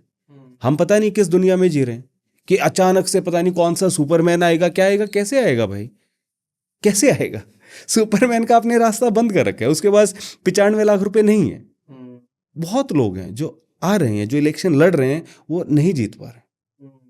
चाहे आप हरियाणा में देखो, कहीं पे भी देखो, आपको और बारीकी से सोचना पड़ेगा कि यार लोग क्यों नहीं उतर पा रहे। आपको देखना पड़ेगा कि नहीं, अच्छे लोग इलेक्शन लड़ रहे हैं, वो बेचारे जीत नहीं पा रहे क्योंकि उनके पास 95 लाख रुपए नहीं है, या किसी पार्टी का बैकअप नहीं है। या पार्टी का अगर आप बैकअप लोगे तो फिर आप उन्हीं के जूते चाटोगे ना। आप पार्टी संगठन में कैसे ऊपर उठोगे? ऐसा थोड़ी ना है कि यार विजय तो यार बहुत अच्छा है, इसकी तो आइडियोलॉजी बहुत अच्छी है, पार्टी में इसको ऊपर लाओ। नहीं दोस्त, वो यही होगा जो पार्टी के नेता के, इनके भी जो होते हैं कि ये वाला प्रभारी और ये यहाँ पे, आप अपने से ऊपर वाले के जूते चाटोगे, आप ऊपर आओगे। तो स्टार्टिंग से ही करप्शन आ गया, तो कोई नई पार्टी कैसे स्टार्ट करे? कोई इंडिपेंडेंट बंदा कैसे जीते? नहीं है। मुझे इसका एक सॉल्यूशन दिखता है कि अगर हम ईवीएम में सामने पार्टी का जो सिंबल है उसको हटा दें और सिर्फ नाम पे चूज़ करें, तो एटलीस्ट लोगों को इतना तो अवेयरनेस आएगा कि भाई जिसको वोट देने जा रहे हैं वो पर्सन कौन है। हम तो अब देखते ही नहीं है, हम सीधा देखते हैं ऊपर जो सुप्रीम लीडर है उसका नाम देखते हैं और वोट देने चले जाते हैं। पता भी नहीं होता कि किसको जिता रहे हैं, किसको हरा रहे हैं। राइट। नहीं तो अब बात वही है ना, आप छुपा छुपा के कितना क्या करोगे? मैं कह रहा हूँ कि पार्टी सिंबल्स भी आप रहने दो, लेकिन आपको कम से कम पता तो हो। अब वो जो बंदा है जो इंडिपेंडेंट है, वो इतने लोगों तक कैसे पहुंचे, उसका एक मैकेनिज्म होना चाहिए, और वो इलेक्शन कमीशन की तरफ से ही होना चाहिए। इलेक्शन कमीशन नहीं करती है तो एटलीस्ट जो एडीआर जैसी संस्था है, आई रिक्वेस्ट देम कि उन्हें इस डायरेक्शन में सोचना चाहिए कि यार किस तरीके से हम इंडिपेंडेंट कैंडिडेट्स को एक प्लेटफॉर्म्स दे सकते हैं, उनकी भी आवाज़ को पहुंचाया जा सकता है, रिगार्डलेस ऑफ कि उसकी यार जो भी आइडियोलॉजी हो, लेकिन कम से कम उसका इतना तो एक हक बनता है ना कि उसकी आवाज़ पहुंच सके लोगों तक। तभी तो एक फेयर कंपटीशन है। अभी क्या है, मेरे पास 5 करोड़ है तो ये लो जी, मैंने अपने पर्चे बंटवा दिए सब जगह, लोग बार बार मेरा नाम देख रहे हैं, विजेता दिया, विजेता दिया, विजेता दिया, चलो यार ये जीतने वाला है, इसको वोट दे दे। इसका सेंस क्या बना यार? तुम्हें तो ये पता नहीं ना कि अच्छा बंदा कौन है। तो इस हिसाब से इलेक्शंस ही, मतलब जब तक एक वो फेयर पार्टिसिपेशंस नहीं है, ये हमें सोचना चाहिए। ये कौन कर पाएगा change apart from election commission? वो तो नहीं करने वाला। आप करो। नो सीरियसली, आपने बताया आप जी एंटरप्रेन्योर हो, आप एंटरप्राइज स्टार्ट कर रहे हो। I am floating this idea to you, या जो लोग ये पॉडकास्ट देख रहे हैं वो करें। राइट, कोई भी करो यार, ये सबका देश है भाई। किसी की कोई नौकरी तो लगी नहीं हुई कि भाई ये एक्टिविज्म तुम्हें करना है। ये तो सब अपनी वॉलंटरी बात है यार, जिसके दिमाग में आ जाए, जो करना चाहे वो करो। एडीआर का भी नाम मैंने इसलिए लिया क्योंकि मुझे पता है कि एडीआर करती है ना, एसोसिएशन फॉर डेमोक्रेटिक रिफॉर्म्स, वो करती है। बाकी जिसको भी करना हो करो। जो यूट्यूबर्स हैं वो ये कर सकते हैं कि आप अपने प्लेटफॉर्म पे कि यार मेरे इस एरिया में 6 कैंडिडेट हैं, तो उनको इनवाइट करो कि भाई अपनी 3-3 मिनट की आप मुझे वीडियो भेज दो। 7 लोगों ने भेजी, 7 या 21, तो 21 मिनट की वीडियो आपने अपने यूट्यूब पे अपलोड कर दी। कम से कम सभी कैंडिडेट्स को ये तो मिल गया ना कि यार मेरी बात इतने लोगों तक पहुंच गई। अब आपके कोरा पे आपका इंट्रोडक्शन लिखा हुआ है क्रांतिवाहक, कवि, विचारक, तो उसको डिफाइन कीजिए अपने लिए। कवि क्योंकि मैं कविताएं लिखता हूँ, विचारक क्योंकि मैं विचार करता हूँ, Thinker. और क्रांतिवाहक, क्रांतिकारी लिखने के बजाय मैंने क्रांतिवाहक इसलिए लिखा क्योंकि केवल एक मेरे क्रांतिकारी होने से कुछ नहीं होगा। मुझे यह है कि क्रांतिकारी बने लाखों की संख्या में, हर कोई एक क्रांतिकारी बने, है ना। मैं कोई बैटमैन नहीं हूँ। सीरियसली लोग बहुत ज़्यादा एक्सपेक्टेशन लगा लेते हैं कि विजेता सर आप ये कर दो, कर दो। मैं भाई मैं कितना क्या कर दूँ यार, मैं भी एक नॉर्मली बंदा हूँ, है ना। सब लोगों को अलग अलग क्रांतिकारी बनना होगा। पहले अपने अंदर की क्रांति, और वो अंदर की क्रांति आपकी पूरी हो गई, आप दुनिया को एक समान नज़र से देखने लग गए, आपके दिमाग के जाले हट गए, तो फिर आप काम करना स्टार्ट करो अलग अलग तरीके से। कोई सोशियोप्रेन्योर बनो, कोई पॉलिटिक्स में आओ, कोई ये जो अभी मैंने बताया है ना कि इलेक्शन की प्रोसेस उसको बेटर करो, डू स्टफ, तभी हो पाएगा। समझा। क्रांति की हमने बात की तो एक कविता है चौराहे पर। तुम क्या करते हो प्रश्न अनवरत बना रहा।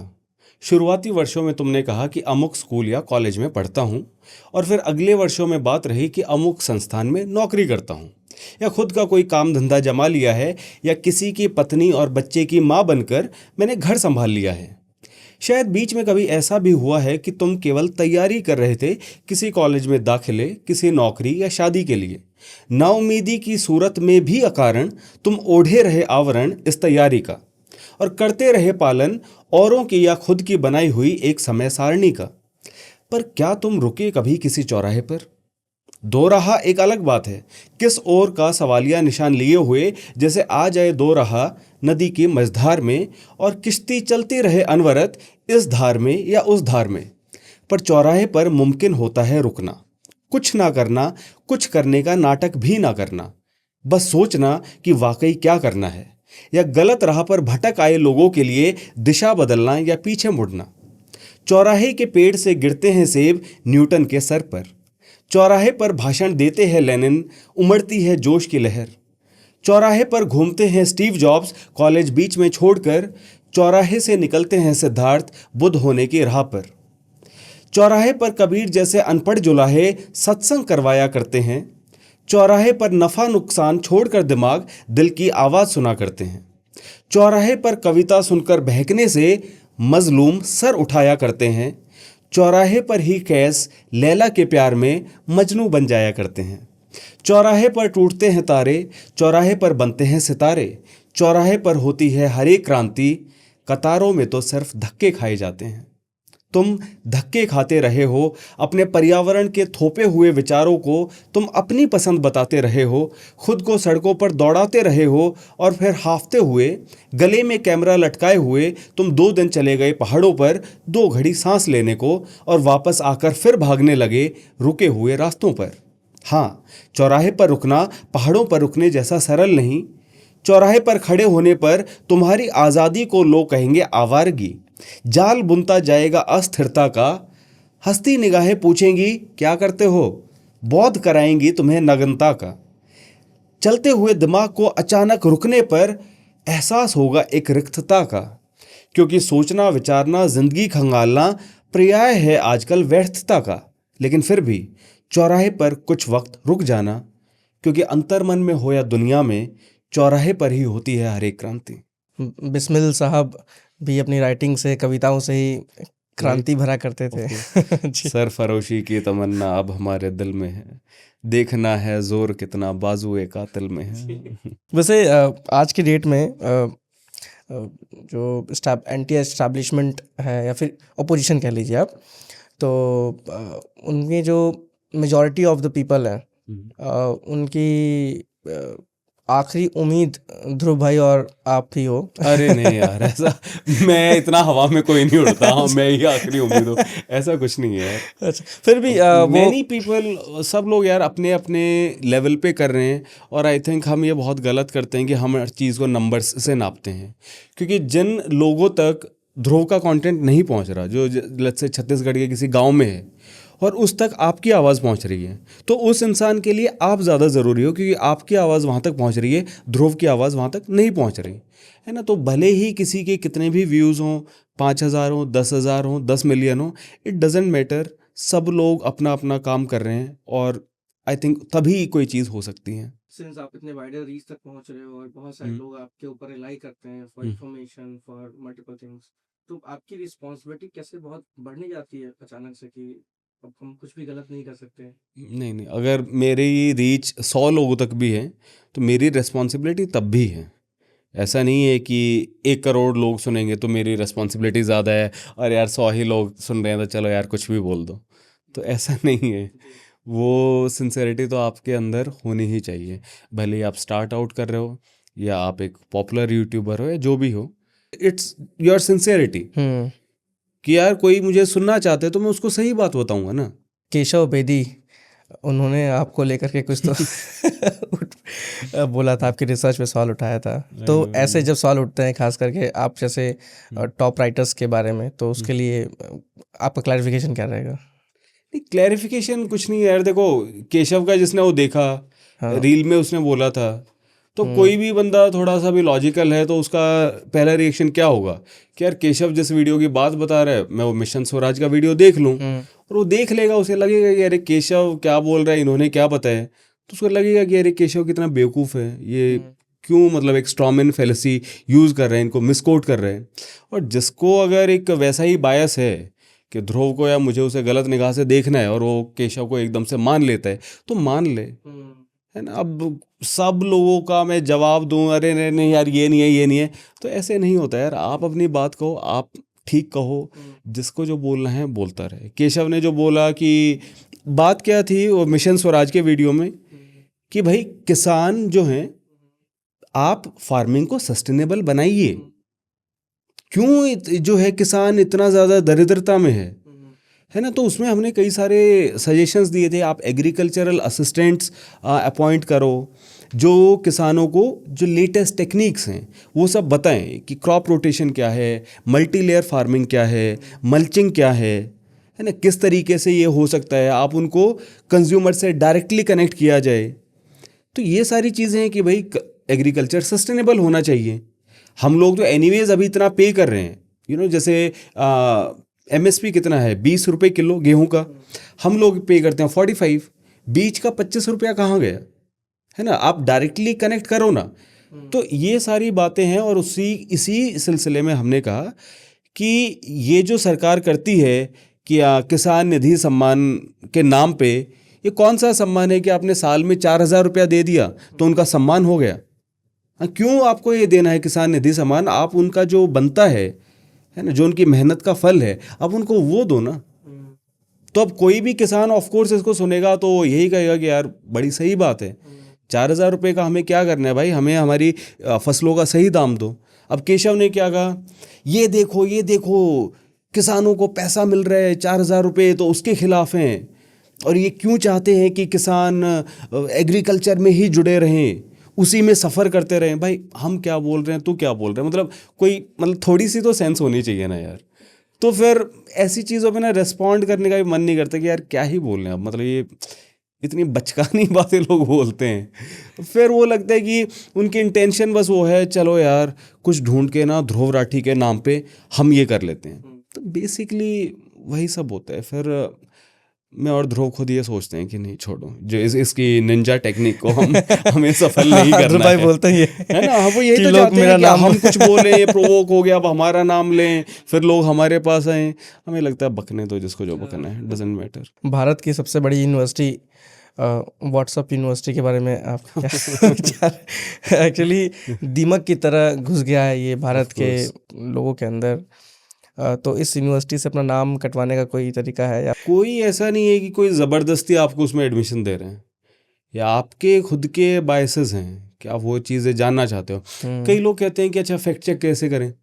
आज के टाइम में तुम ये पूछ रहे हो फैक्ट चेक कैसे करें? यार एक गूगल सर्च तुम्हें नहीं आ रहा, एक गूगल सर्च, गूगल खोलो भाई, तुम्हारे फ़ोन में भी है। अब तो जो है ना व्हाट्सएप, उसमें भी वो नीला बटन आ गया है मेटा AI का, उससे कुछ पूछ लो कि यार ये चीज़ है, ये ठीक है क्या? कुछ भी कर लो यार, जेमिनाई है, चैट GPT है, फ्री की एप्लीकेशन है ना, फ्री वर्जन सभी का है, कर लो। करना नहीं चाहते लोग, है ना। कितना भी गोदी मीडिया आ गया, TV पूरा ये हो गया, हिंदी अखबार सारे बिक गए, उसके बाद भी truth is available. Alt news भी है, बूम फैक्ट चेक भी है, फैक्टली भी है, इवन इंडिया टुडे का भी एक फैक्ट चेक वाला है, ललन टॉप का पड़ताल आता था, इनके फ़ोन नंबर्स भी हैं। There are an number of ways. अगर आपको पता करना है, लोगों को पता करना नहीं है, दिक्कत ये है।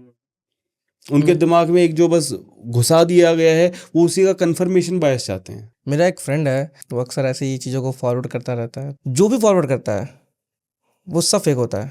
हाँ, और उसको मैं हर बार बोल चुका हूँ, भाई थोड़ी मोरल रिस्पॉन्सिबिलिटी ले इस बात की Correct. कि एक बार गूगल सर्च कर ले कि इस बारे में। मुझे भी कोई भेजता था ऐसे कुछ भी, अब उसने भेजा है, अब मैं आधा घंटा लगा के उसको बता रहा हूँ कि यार ये ऐसे है और ये लेकिन ऐसे है, देखिए झूठ था। तो इंसान को कुछ एक किसी में अगर एक आत्मसम्मान है, एक सेल्फ रिस्पेक्ट है, उसको लगेगा ना यार कि अच्छा किसी ने मुझे बेवकूफ़ बनाया, आईटी सेल वालों ने मुझे बेवकूफ़ बनाया। हाँ, इस व्हाट्सएप ग्रुप में यार ऐसे झूठे मैसेज आते हैं, विजेता ने मुझे करेक्ट किया तो मैं सतर्क रहूँ, होगा ना ऐसा? उसको कोई मतलब ही नहीं। अब मैंने अगर कुछ कहा है तो थोड़ा तो कोई कहेगा ना कि अरे यार विजेता, चलो यार तुमने बता दिया, ये तो यार मैं ये तो बिल्कुल गलत समझ रहा था, लेकिन कुछ नहीं, फिर वो एक अगला मैसेज भेज देगा। तो बेसिकली वो जानना नहीं चाहते हैं, वो बस आपको दिखाना चाहते हैं, ये देख ये देख ये देख, तुम मान नहीं रहा ना, ये देख। तो मत एंगेज करो, आप अपनी बात को, आप अपना मेंटल पीस खोगे कोई बात नहीं, आप अपनी बात कह दो। और ऐसा कोई ग्रुप है उसमें, जैसे एक बार आकाश बनर्जी ने कहा था कि ट्रूथ बॉम्ब्स डालते रहो, कोई एक वीडियो है चुपचाप से डाल दो, फिर वो डिबेट में एंगेज करे, कह दो मैं नहीं कर रहा। तो ये चीज़ ज़रूरी। दो मुद्दों पे आपसे आपके पॉइंट्स ऑफ व्यू जानना चाहूँगा। एक तो करप्शन और दूसरा सिविक सेंस, जो आप एक्टिवली एंगेज करते हैं दोनों टॉपिक से। तो करप्शन ऐसा है कि जो अब सबके नस नस में घुस चुका है। सबको पता है कि अगर हम पैसे देंगे तो हमारा काम हो जाएगा, और वो झिझकते नहीं बिल्कुल इस चीज़ से, एक्सेप्ट कर चुके हैं सब। सिविक सेंस अगेन, कितने भी वीडियोस बन जाएं, कुछ भी हो जाए, बीच में स्वच्छता अभियान आया था, थोड़ा लोगों ने झाड़ू उठाया, फिर वापस झाड़ू कहाँ गया किसी को नहीं पता। तो ये दो जो बड़े प्रॉब्लम है, इससे इजाद कैसे पा सकते हैं? सर देखो, सिविक सेंस पे बातें इतनी हो रही हैं, है ना, सब लोग एक पूरा रेंट कर रहे हैं, ये भारत की जनता क्या कहीं पे भी पेशाब करती है, शर्म नहीं आती। अब इसी को रैशनल व्यू पॉइंट से सोचते हैं। स्टेटमेंट 1, कोई इंसान है जिसने गली में या किसी मार्केट में उसकी दुकान है। स्टेटमेंट नंबर 2, वो एक इंसान है जिसको पेशाब आता है, right. Statement number 3, public toilets नहीं है। इन तीनों स्टेटमेंट से लॉजिकल कंक्लूजन क्या निकलेगा? अब उसकी दुकान है मार्केट में, उसको पेशाब भी आता है और पब्लिक टॉयलेट है नहीं, तो सड़क पे ही करेगा ना। लेकिन हमारा जो है ना, कंप्यूटर का तो हो गया 128 बिट का प्रोसेसर, 2⁻128 बाइट्स कंप्यूटर में, हम 1 बिट में सोच रहे हैं यस नो, जल्दी से रेंट करो ये वो। Why are you not demanding कि पब्लिक टॉयलेट्स होने चाहिए? लेकिन लोग नहीं, इस पे भी अट रहे हैं, अरे यार विजेता तुम्हें पता नहीं है, कई लोग ऐसे हैं कि पब्लिक टॉयलेट होता है फिर भी बाहर पेशाब करते हैं। यार ऐसे भी ढीठ लोग हैं, फिर उन पे आप फाइन लगाओ, लेकिन बाकी लोगों के लिए पहले पब्लिक टॉयलेट बनाओ तो सही, डस्टबिन लगाओ तो सही। मैं मना नहीं कर रहा, 50 में से एक ढीठ आदमी ऐसा भी होगा कि डस्टबिन है फिर भी बाहर डाल रहे, लेकिन यार बाकी लोगों के लिए आप करो तो सही। कितने हैं डस्टबिन, कहीं पे है क्या? आपने चलो अकेला खाया, बैग में रख लिया, कब तक आप बैग में रखोगे? हालांकि जिन लोगों में है सिविक सेंस, वो बेचारे रखते भी हैं कि यार चलो घर पहुंचूंगा 5 घंटे में, घर में ही डालते हैं, है ना। लेकिन होनी चाहिए ना डस्टबिन तो। और इवन आप घर में ले आए, अब दूसरे देशों में क्या है, आप खुद अपना कूड़ा सेग्रीगेट करते हो, वहाँ पे तो 10-10 अलग अलग कैटेगरी होती हैं कि मेटल अलग, ग्लास अलग, जो आपके फ़ोन की बैटरी, इलेक्ट्रॉनिक वेस्ट है वो अलग, सबको अलग करेंगे, उसी तरीके से वो ले जाया जाएगा, तभी तो रिसाइकिल होगा ना। हमारे देश में देखो ना, एक इंसान को आप मजबूर करते हो कि कूड़े के पहाड़ पे खड़े होकर कूड़ा बीनता है, ये पूरे देश के लिए कितने शर्म की बात नहीं है। उसी में किसी औरत के यूज्ड सैनिटरी पैड्स भी हैं, हाँ, किसी का जो है सब्जियों के छिलके भी हैं। आपने बस, वो गरीब है तो आपने उसको मजबूर कर रखा है कि भाई तू यहाँ पे खड़ा होके कूड़ा बीन। तो हम इन चीज़ों की बात भी नहीं कर रहे हैं, हम बस चिल्लाए जा रहे हैं सिविक सेंस सिविक सेंस। आप में है भाई सिविक सेंस?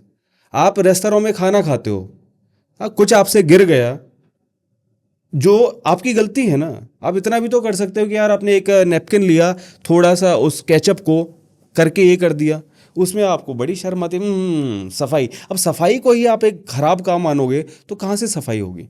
जो दलित सफाई करते रहे हैं उनको तो आप सबसे नीचे मानते हो, भंगी शब्द को आपने एक गाली बना दिया, तो कहाँ से होगी सफाई? है ना? तो लोगों के अंदर एक वो एम्पैथी होनी चाहिए। तो we are not talking about that basic stuff. हम कह रहे हैं हर चीज में सरकार की गलती मत निकालो, तो भाई क्या करें? अब नहीं है लोगों में सिविक सेंस, मैं क्या करूं? मैं कोई पुलिस वाला हूं कि मैं जबरदस्ती किससे करवा लूंगा? अरे सिविक सेंस नहीं है तो सिविक सेंस का करिकुलम भी सरकार को ही तो लाना होगा। पब्लिक पार्क मेंटेन पहले तो सरकार को ही करने होंगे ना, और फिर भी कोई नहीं मानता तो उस पर फाइन लगाना है, वो भी सरकार को ही करना होगा। अगर कोई मार्केट बन रही है तो सरकार को होना चाहिए ना कि भाई इसका टॉयलेट प्लान क्या है। इतने सारे पब्लिक मार्केट्स हैं जहाँ पे टॉयलेट्स नहीं है। अभी मैं एक बार वियतनाम गया, छोटी छोटी दुकानें, मतलब जो ओवर द काउंटर शॉप है, बैठने की भी जगह नहीं है, उसमें भी टॉयलेट हैं। अब पता नहीं वहाँ की गवर्नमेंट के ऐसे रेगुलेशंस हैं, जो भी कुछ है, लेकिन वहाँ पे है।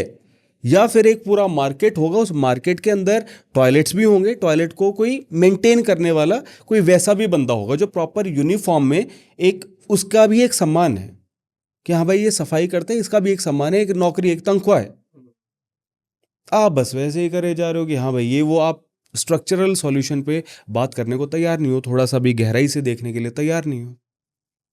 इवन हमारे यहाँ रूल भी है कि अगर होटल है और तो उसमें कोई भी रैंडम पर्सन भी जाके वॉशरूम यूज़ कर सकता है, लेकिन नहीं। अगर होटल के अंदर पहुंच जाए और ये पूछ लिया तो सीधा ही मना कर देंगे। आप और मैं तो चले जाएंगे, एक गरीब आदमी वो चला जाएगा क्या?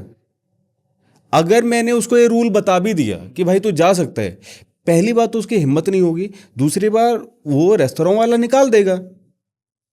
हम तो जाएंगे, हम तो इंग्लिश मुंह पे फेंक के मारेंगे उसके कि भाई ये देखो ये कानून है और वो है, we can use the toilet. वो और वैसे भी हम वैसे भी कह दें कि I just want to use the toilet, वो हमें मना नहीं करेगा। लेकिन वो गरीब आदमी कहाँ जाए? जहाँ पे उसने स्टॉल लगा रखा है वहाँ पे मान लो कोई रेस्तोरेंट है, वो हर रोज थोड़ी ना रेस्तोरेंट का टॉयलेट यूज करेगा, ये तो रेस्तोरेंट वाले के लिए भी गलत होगा। तो भाई पहले से कुछ सिस्टम होना चाहिए ना। आप कहते हो कि लोग पान थूकते हैं, गुटखा थूकते हैं सब जगह, तो स्टेटमेंट 1 कि गुटखा अलाउड है, लोग गुटखा खाते हैं। दूसरी बात कि वो उसको कहाँ थूके, सब जगह तो डस्टबिन नहीं है, तो अगर कोई गुटखा खाएगा तो कहीं ना कहीं थूकेगा भी। तो लॉजिकल सॉल्यूशन क्या है कि या तो आप गुटखा बैन कर दो, है ना? केरला में आई थिंक कर भी रखा है।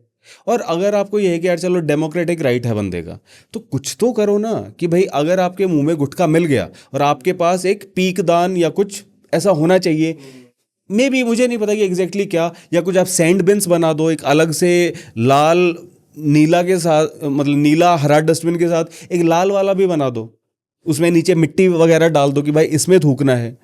मतलब ये एकदम से जो मेरे दिमाग में आ रहे हैं, मे बी एक्सपर्ट सोचेंगे तो और कुछ बेटर सॉल्यूशन सोचेंगे, बट आप कुछ सोचो तो सही। आप चिल्लाते रहोगे बार बार ये लोग, ये घटिया लोग, ये पान थूकते हैं, इससे कुछ नहीं होगा। चिल्लाते रहो आप, वो आपके वीडियोस देख भी नहीं रहे। Get some empathy, damn it.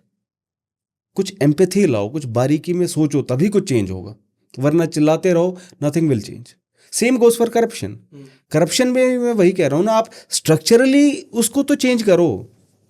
आप कह रहे हो अच्छे लोग आ नहीं रहे, आ रहे हैं दोस्तों, जीत नहीं पा रहे, क्योंकि 95 लाख की लिमिट है। 95 लाख ईमानदार आदमी कहाँ से लगाएगा यार? उसकी जीवन भर की पूंजी है, उसको जन सेवा की इतनी वो होगी कि वो अपने पूरे जीवन की पूंजी इलेक्शन कैंपेन में लगा दे? नहीं। ऑफ कोर्स ये सिस्टम ऐसा है जो करप्ट लोगों को ही इनवाइट करता है, जिसको पता है कि इलेक्शन जीत गया मैं कमा लूंगा। तो कभी तो उसकी भी बात करो ना। FSSAI वाले क्या अपनी एस्थेसी करते रहते हैं?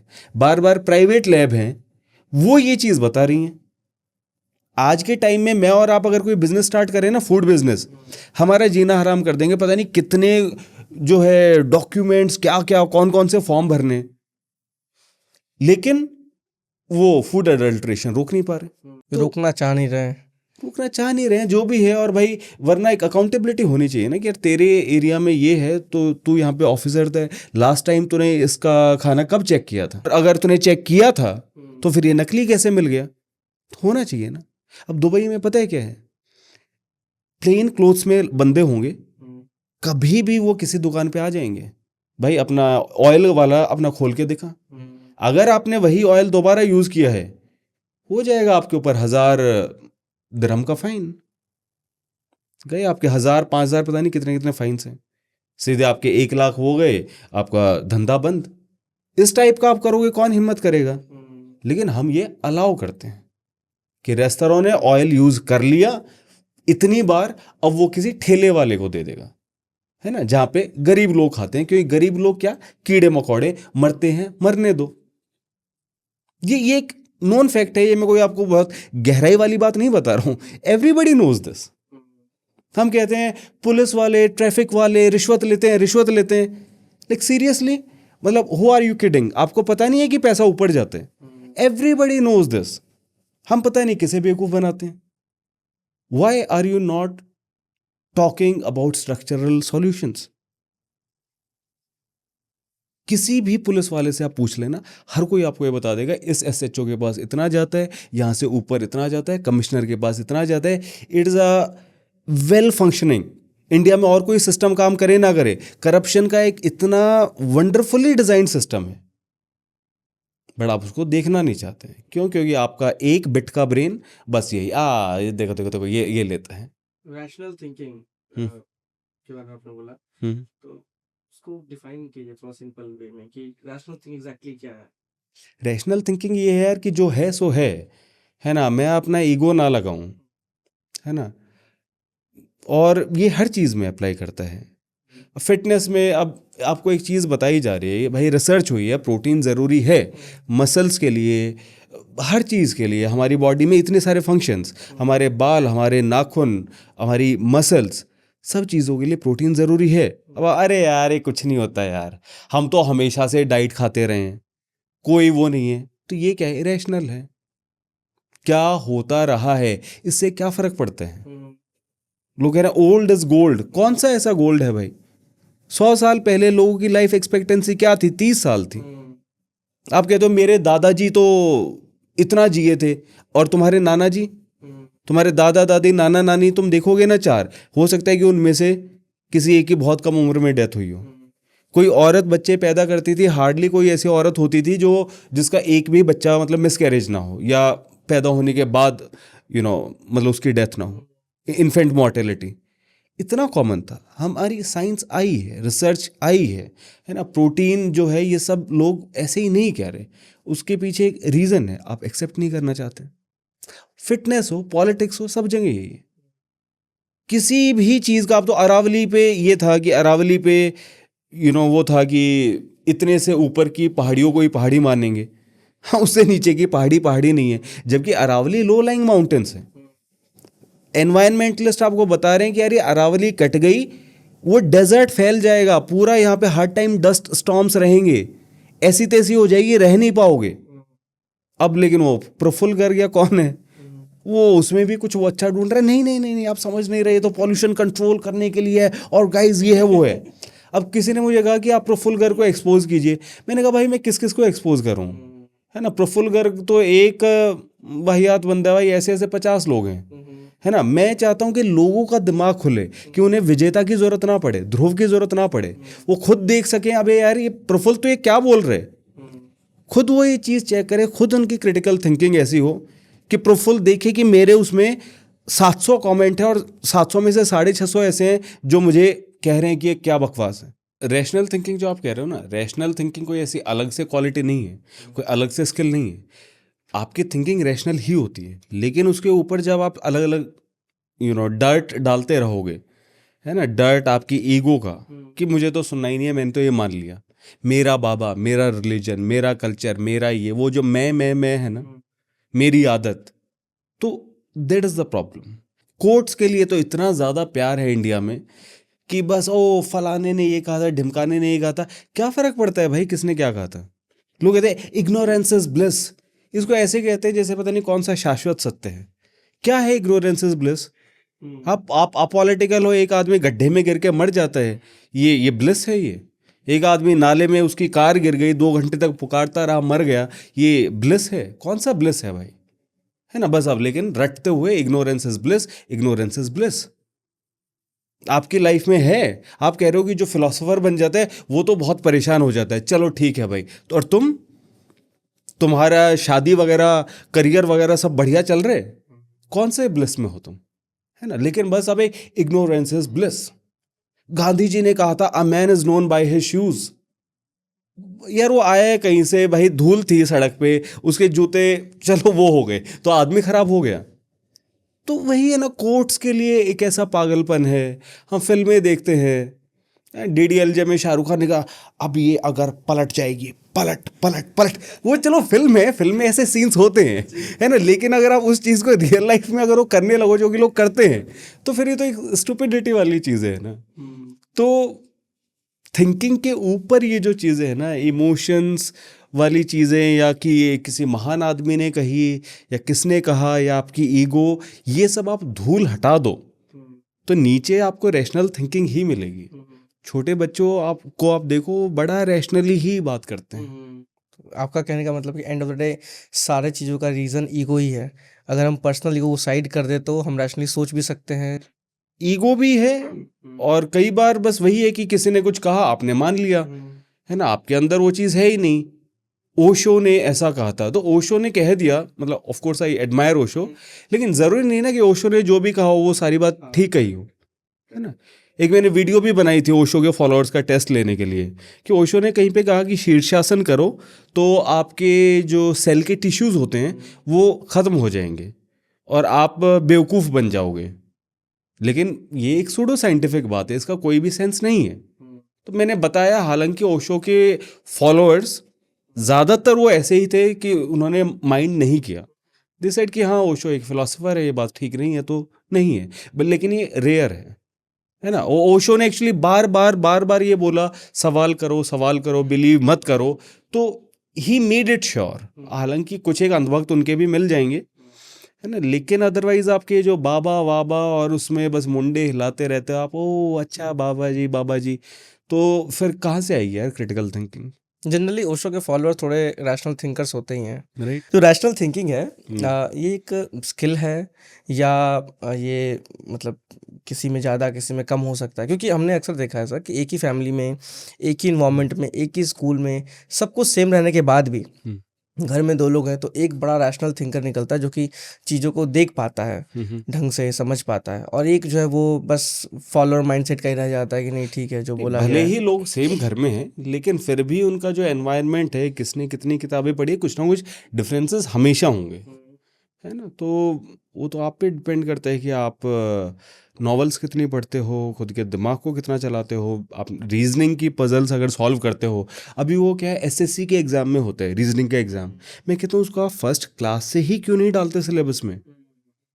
रीजनिंग की ज़रूरत सबको है ना, सही बात है, लॉजिकल रीजनिंग फर्स्ट क्लास से ही वो स्टार्ट हो जाना चाहिए। तो यही चीज़ें हैं। तो ऐसा कुछ नहीं है कि ये कोई अलग से स्किल है, रैशनल थिंकिंग सब में है, लेकिन किसके दिमाग पे कितना ज़्यादा धूल पड़ी हुई है ये डिपेंड करता है कि वो रैशनली सोच पाएगा या नहीं। साइंटिफिक टेम्परामेंट की बात होती है, तो साइंटिफिक टेम्परामेंट कैसे डेवलप हो सकता है किसी पर्सन में? साइंटिफिक टेम्पर तभी डेवलप होगा जब आप खुद को सराउंड करोगे। अभी इसमें देखो, एक बुरी बात भी है, ख़राब बात भी, मतलब एक अच्छी बात भी है। बुरी बात यह है कि पूरे का पूरा आपका जो सिस्टम है, आपके टीवी से लेकर आपकी फिल्में, वो आपको इस चीज़ से रोकेंगी। अभी तो ये देखो कि एक ऐसा इवेंट आया भी जब टीवी चैनल साइंस डिस्कस कर सकते थे, कि जब चंद्रयान चांद पे गया तो टीवी चैनल पता है क्या कर रहे थे, चांद पे गया है चलो भाई चांद पे अंताक्षरी हो जाए भाई अब तो थोड़ी सी बात कर ले साइंस की, ये क्यों भेजा है भाई चंद्रयान, कुछ इसका पर्पस होगा ना, जो उसके वो पेलोड्स हैं उनका क्या पर्पस है, क्या करेगा, साउथ पोल क्या है, कुछ तो बात कर ले। नहीं, चांद पे अंताक्षरी हो जाए, चांद सी महबूबा होगी, वाह वाह वाह वाह है ना। तो इस तरीके की चीजें होंगी। साइंटिस्ट पे आप क्यों नहीं फिल्में बनाते, कोई बनती है क्या फिल्में? और मैं कहता हूँ मत बनाओ, क्योंकि तुम बनाओगे उसमें भी तुम यही कुछ करोगे कि साइंटिस्ट की लव स्टोरी दिखा दी, वो दिखा दी, और कुछ वो होगा। तो कोई 4 गाने है ना, 4 गाने आप डाल दोगे, साइंटिस्ट जो है लेबोरेटरी में काम करता करता कुछ गाने गा रहे हैं तो लोगों में है नहीं। ये एक विशियस साइकिल की तरह काम करता है कि लोगों में साइंटिफिक थिंकिंग नहीं है तो मीडिया उसको दिखाता नहीं है कि लोगों को मज़ा नहीं आएगा। मीडिया नहीं दिखाता है तो लोगों में साइंटिफिक थिंकिंग नहीं है। तो कुछ एक लोग ऐसे होंगे जो सेल्फलेस होंगे, है ना, जो पैसा व्यूज़ उससे भी थोड़ा सोच पाएँ, उससे परे, तो मे बी वो कोशिश करेंगे और वो कोशिश कर रहे हैं। अब ये मैं जो कह रहा था कि अच्छी बात क्या है, अच्छी बात ये है कि इस सब बकवासबाजी के बीच भी देर आर पीपल। अर्पित द्विवेदी मेरे एक दोस्त हैं, यूट्यूबर हैं, बहुत अच्छे, कमाल की वीडियोस बनाते हैं। हिमांशु का लेक्चर एक है, बायोशाला है, और रवि का है, लॉजिकल आयाम के नाम से है। ठीक है, तो ऐसे रैशनलिस्ट क्रिएटर, दीपक डायलॉग्स है ना, तो ऐसे लोग अभी भी वीडियोस बना रहे हैं, आप उनको फॉलो करो, है ना, और खुद भी फिर आप रैशनली सोचना स्टार्ट करो। अब आपको क्या लगता है, एजुकेशन सिस्टम ऐसी कौन सी कुछ चीज़ें हम हैं जो ऐड कर सकते हैं जिससे कि रैशनल थिंकिंग और साइंटिफिक टेम्परामेंट जो है वो स्टूडेंट्स में आ जाए? क्योंकि बचपन में तो सभी रहते जैसे आपने बताया था, लेकिन along with that at least schooling जहाँ पे कि हम दिन का 6-7 घंटा स्पेंड करते हैं through out the years, like 12 साल तक, फिर 15 साल तक, तो ऐसी क्या चीज़ है जो अभी तो मुझे ध्रुव की बात याद आ गई। ध्रुव ने कहा ना कि भाई मोदी जी से बेटर गधा रहेगा, कि गधा कुछ नहीं करेगा। तो अभी तो मैं सरकार से कह रहा हूँ कुछ मत करो। अभी सरकार इतना उल्टा कर रही है कि मंत्री थे ना अनुराग ठाकुर, उन्होंने क्या कहा कि स्पेस में सबसे पहले हनुमान जी गए। अरे यार आप क्या कर रहे हो? हाँ, खुद प्रधानमंत्री कैसे कैसे बयान देते रहे हैं। हाँ, गंदी नाली से गैस निकाल के हमने चाय बना दी, कभी रडार वाला, कभी क्लाइमेट चेंज नहीं हो रहा मित्रों, हमें ज़्यादा ठंड लगने लग गई है।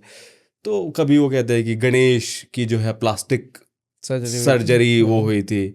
तो खुद यार नेता ऐसे बयान देंगे, ऐसी ऐसी बातें हर रोज वो करते रहेंगे, तो क्या वो होगा? तो कुछ ना करें, टीचर्स को पढ़ाने दो। टीचर्स को बस तुम ये कह दो साइंस पढ़ाओ, साइंटिफिक टेम्पर डालो, तो हमारे देश के टीचर्स में भी इतना दिमाग है कि वो डाल सकते हैं बच्चों में, है ना, साइंटिफिक टेम्पर।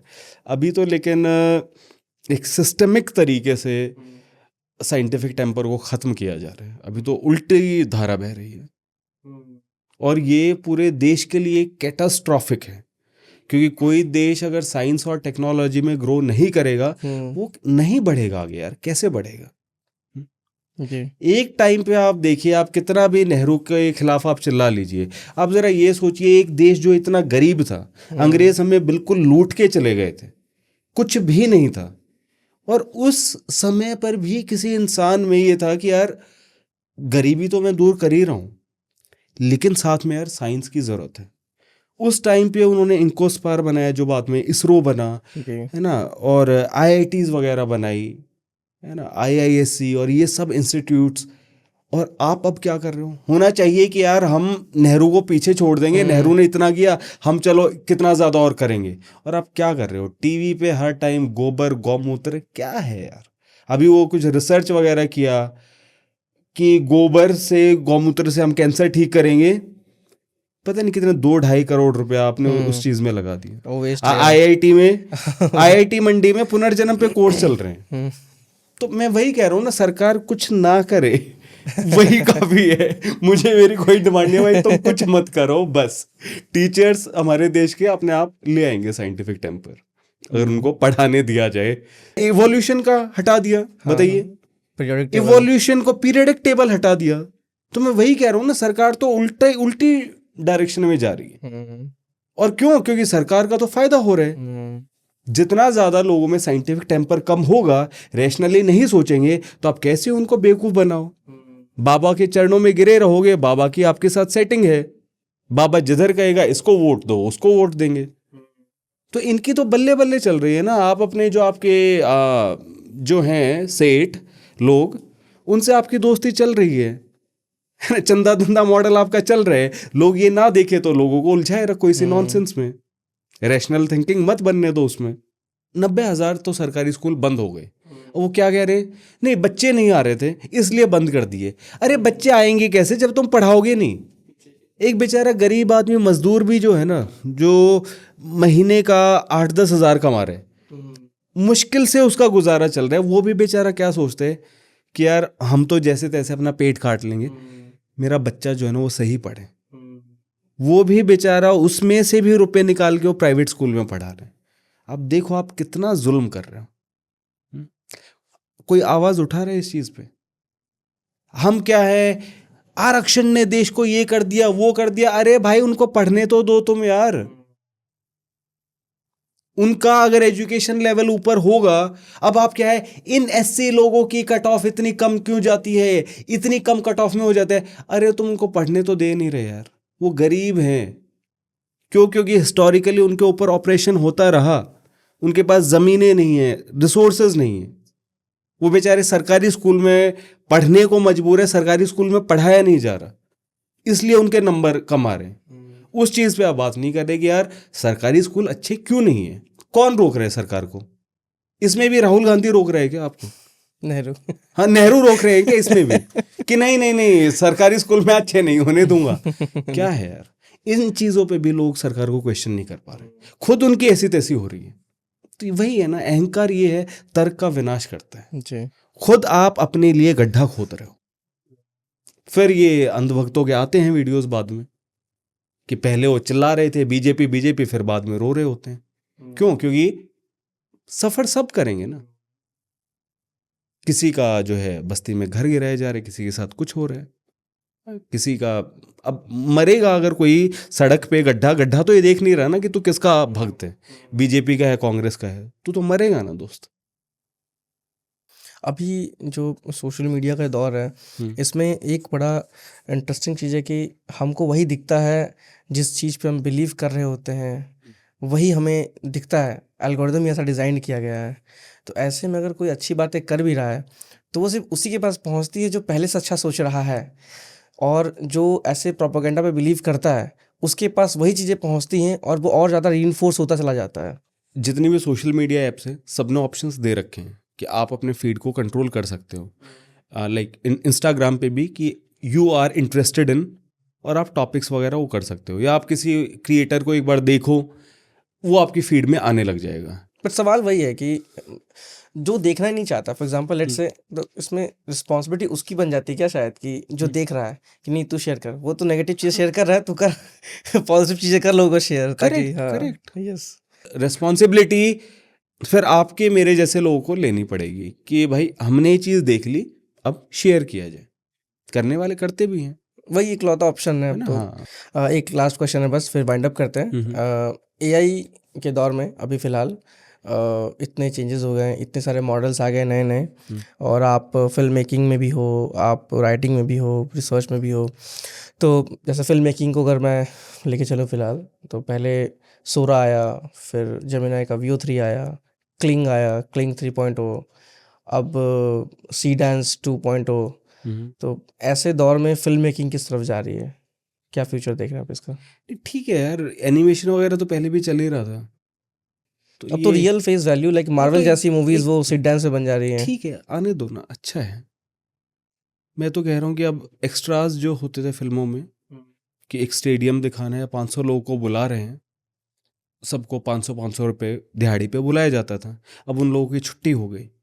मैं तो बहुत बढ़िया हुआ।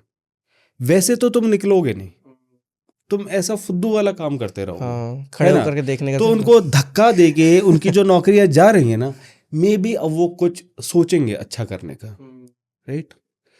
और आई होप कि कई ऐसे फिल्म मेकर हैं जो इंडिपेंडेंट फिल्म मेकर हैं, वो भी एआई को यूज करेंगे। अब वे भी अपनी फिल्मों में ऐसे सीन डाल सकेंगे कि कोई स्टेडियम में 500 लोग चीयर कर रहे हैं, वो भी ऐसा कोई सीन डाल सकेगा।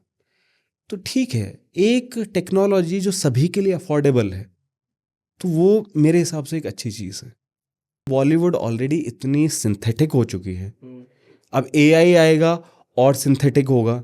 उन लोगों का क्या है, एक लार्जर देन लाइफ, एक सर्कस है ना। इसीलिए आप देखो, पहले ये होता था कि हम हर हफ्ते देखते थे कि यार कौन सी फिल्म लगी हुई है, चलो यार देख के आओ, कभी भी टाइम मिला देखने चले गए।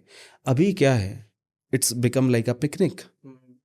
तो बॉलीवुड अपनी ही कब्र खोद रहे, और उनको ये बात समझ नहीं आ रही है ना। सिनेमा हॉल जो है वो इतनी महंगी महंगी टिकटें हैं, वहाँ पे पॉपकॉर्न वगैरह वो सब कुछ इतना महंगा है।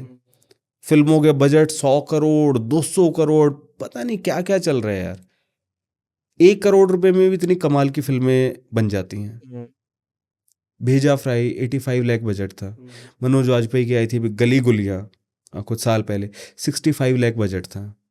Gangs of Wasseypur I think 9 crore के आसपास, मतलब दोनों उसका वो था। तो आप एक अच्छी खासी फिल्म बना सकते हो कम बजट में, नहीं, लेकिन बॉलीवुड वालों को पूरी मुर्गी का पेट इकट्ठा ही फाड़ना है। एक ही उसमें 200 करोड़ लगाओ, 1000 करोड़, 2000 करोड़, करने दो। छोटी छोटी फिल्में बनाओ, ज़्यादा फिल्में आएंगी, ज़्यादा लोगों को रोज़गार मिलेगा, ज़्यादा एक्टर्स को काम मिलेगा, इंडस्ट्री बड़ी होगी, कम बजट में होगी तो टिकट भी सस्ती हो सकेगी। टिकट सस्ती होगी, ज़्यादा लोग आएंगे देखने। अभी क्या है, जो गरीब लोग हैं उनको तो आपने धक्का मार के सिनेमा हॉल से बाहर निकाल दिया। सिंगल स्क्रीन तो बंद हो गई अब सारी। सिंगल स्क्रीन बंद हो गई, और जो रिक्शा वाले है वो कहाँ, वो जा ही नहीं सकता मल्टीप्लेक्स में, इतनी महंगी टिकट है। वो भी बेचारे यार देख लेते थे, वो लोअर स्टॉल में देखते थे, किसी को थोड़ा अपर स्टॉल, थोड़े अमीर है वो बालकनी में देखते थे। अब तो आपने धक्का मार के उनको बाहर निकाल दिया है। तो क्या मिला आपको इस लालच से? लेकिन उनका लालच अभी भी जा नहीं रहा। तो वे लोग तो करेंगे एआई यूज़, वो तो और लोगों को निकालेंगे नौकरी से बाहर। मैं कह रहा हूँ ज़रूर करो, एआई से जितने लोगों की नौकरी जाए उतना ही बढ़िया। धक्का मार के उनको निकाला जाएगा तो मे बी वो अपना कुछ काम स्टार्ट करेंगे। मे बी ये जो इकॉनमी है, चाहे फिल्म इकॉनमी है, कोई भी इकॉनमी, वो डिसेंट्रलाइज हो गई। और अल्टीमेट एम वही है, रोज़गार तभी मिल सकता है जब बहुत सारे बिजनेसेस हों। हमें कुछ $1 मिलियन बिजनेस नहीं चाहिए, हमें मिलियंस छोटे छोटे बिजनेस चाहिए, तभी रोज़गार मिल सकते हैं। बहुत मज़ा आया आपसे बात करके। सेम है। जी, ऐसा टाइम ऐसे हवा की तरह निकल गया, पता ही नहीं चला। हमने प्लान जो किया था उससे तो बहुत लंबाई खींच गया, उसके लिए माफ़ी। कोई बात नहीं। अरे शुक्रिया, थैंक यू सो मच कि आपने अपना इतना टाइम दिया हमें। और ऑडियंस को भी बहुत कुछ नया जानने सीखने को मिला होगा इस पॉडकास्ट से। बाकी आप एक बार इस कैमरे में देख के बोल दीजिए हमारे चैनल के लिए। ओके, चैनल का क्या नाम है? विजय कुमार नायक ही है। तो जिस चैनल पे आप देख रहे हो बस वही। ओके दोस्तों, अगर ये पॉडकास्ट आपको अच्छा लगा तो बाकी भी पॉडकास्ट आपको अच्छे लगेंगे। चैनल पे आई थिंक विजय खुद के भी वीडियोस बनाते हैं, तो इसको सब्सक्राइब करो अच्छा कंटेंट देखने के लिए, और कमेंट करो कि तुम्हें पॉडकास्ट में क्या अच्छा लगा, और लाइक भी कर दो, हाइप भी कर दो यार, सब कुछ कर डालो है ना। तुम्हें लगा अगर कोई काम की बात है तो पहुंचाओ लोगों तक, और क्या। जी बिल्कुल। ऐसे ही मिलियंस जब क्रिएटर्स निकलेंगे तो अब जाकर रैशनल थिंकिंग घर घर तक पहुंचेगी। राइट। और मुझे आपको फॉलो करना है तो विजेता दहिया 1 मेरी आईडी है ना। आपने रिस्क पे करे, क्योंकि मैं बातें थोड़ी ऐसे बोलता हूँ कि थोड़ा दिमाग लोगों का हिलता है। डिस्क्रिप्शन में लिंक होगा। जी। थैंक यू सो मच इस पॉडकास्ट को यहाँ तक देखने के लिए। अब आपको ये 3 काम करना है। पहला, इस पॉडकास्ट से आपने क्या नया सीखा उसे कमेंट कीजिए। दूसरा, अगर अभी तक इस चैनल को सब्सक्राइब नहीं किया है तो अभी इसी वक्त सब्सक्राइब कीजिए। जितना ज़्यादा हम नंबर में बड़े होंगे उतने ही अच्छे गेस्ट्स हम आपके लिए ला पाएंगे। और तीसरा, इस वीडियो को किसी एक पर्सन को शेयर कीजिए जिसको ये कन्वर्सेशन सुननी चाहिए, जिसकी लाइफ में इस कन्वर्सेशन से कोई पॉजिटिव इम्पैक्ट आएगा। ऑल्सो कमेंट में ये भी बताएं कि आने वाले पॉडकास्ट में हमें कौन से गेस्ट को बुलाना चाहिए। See you in the next one.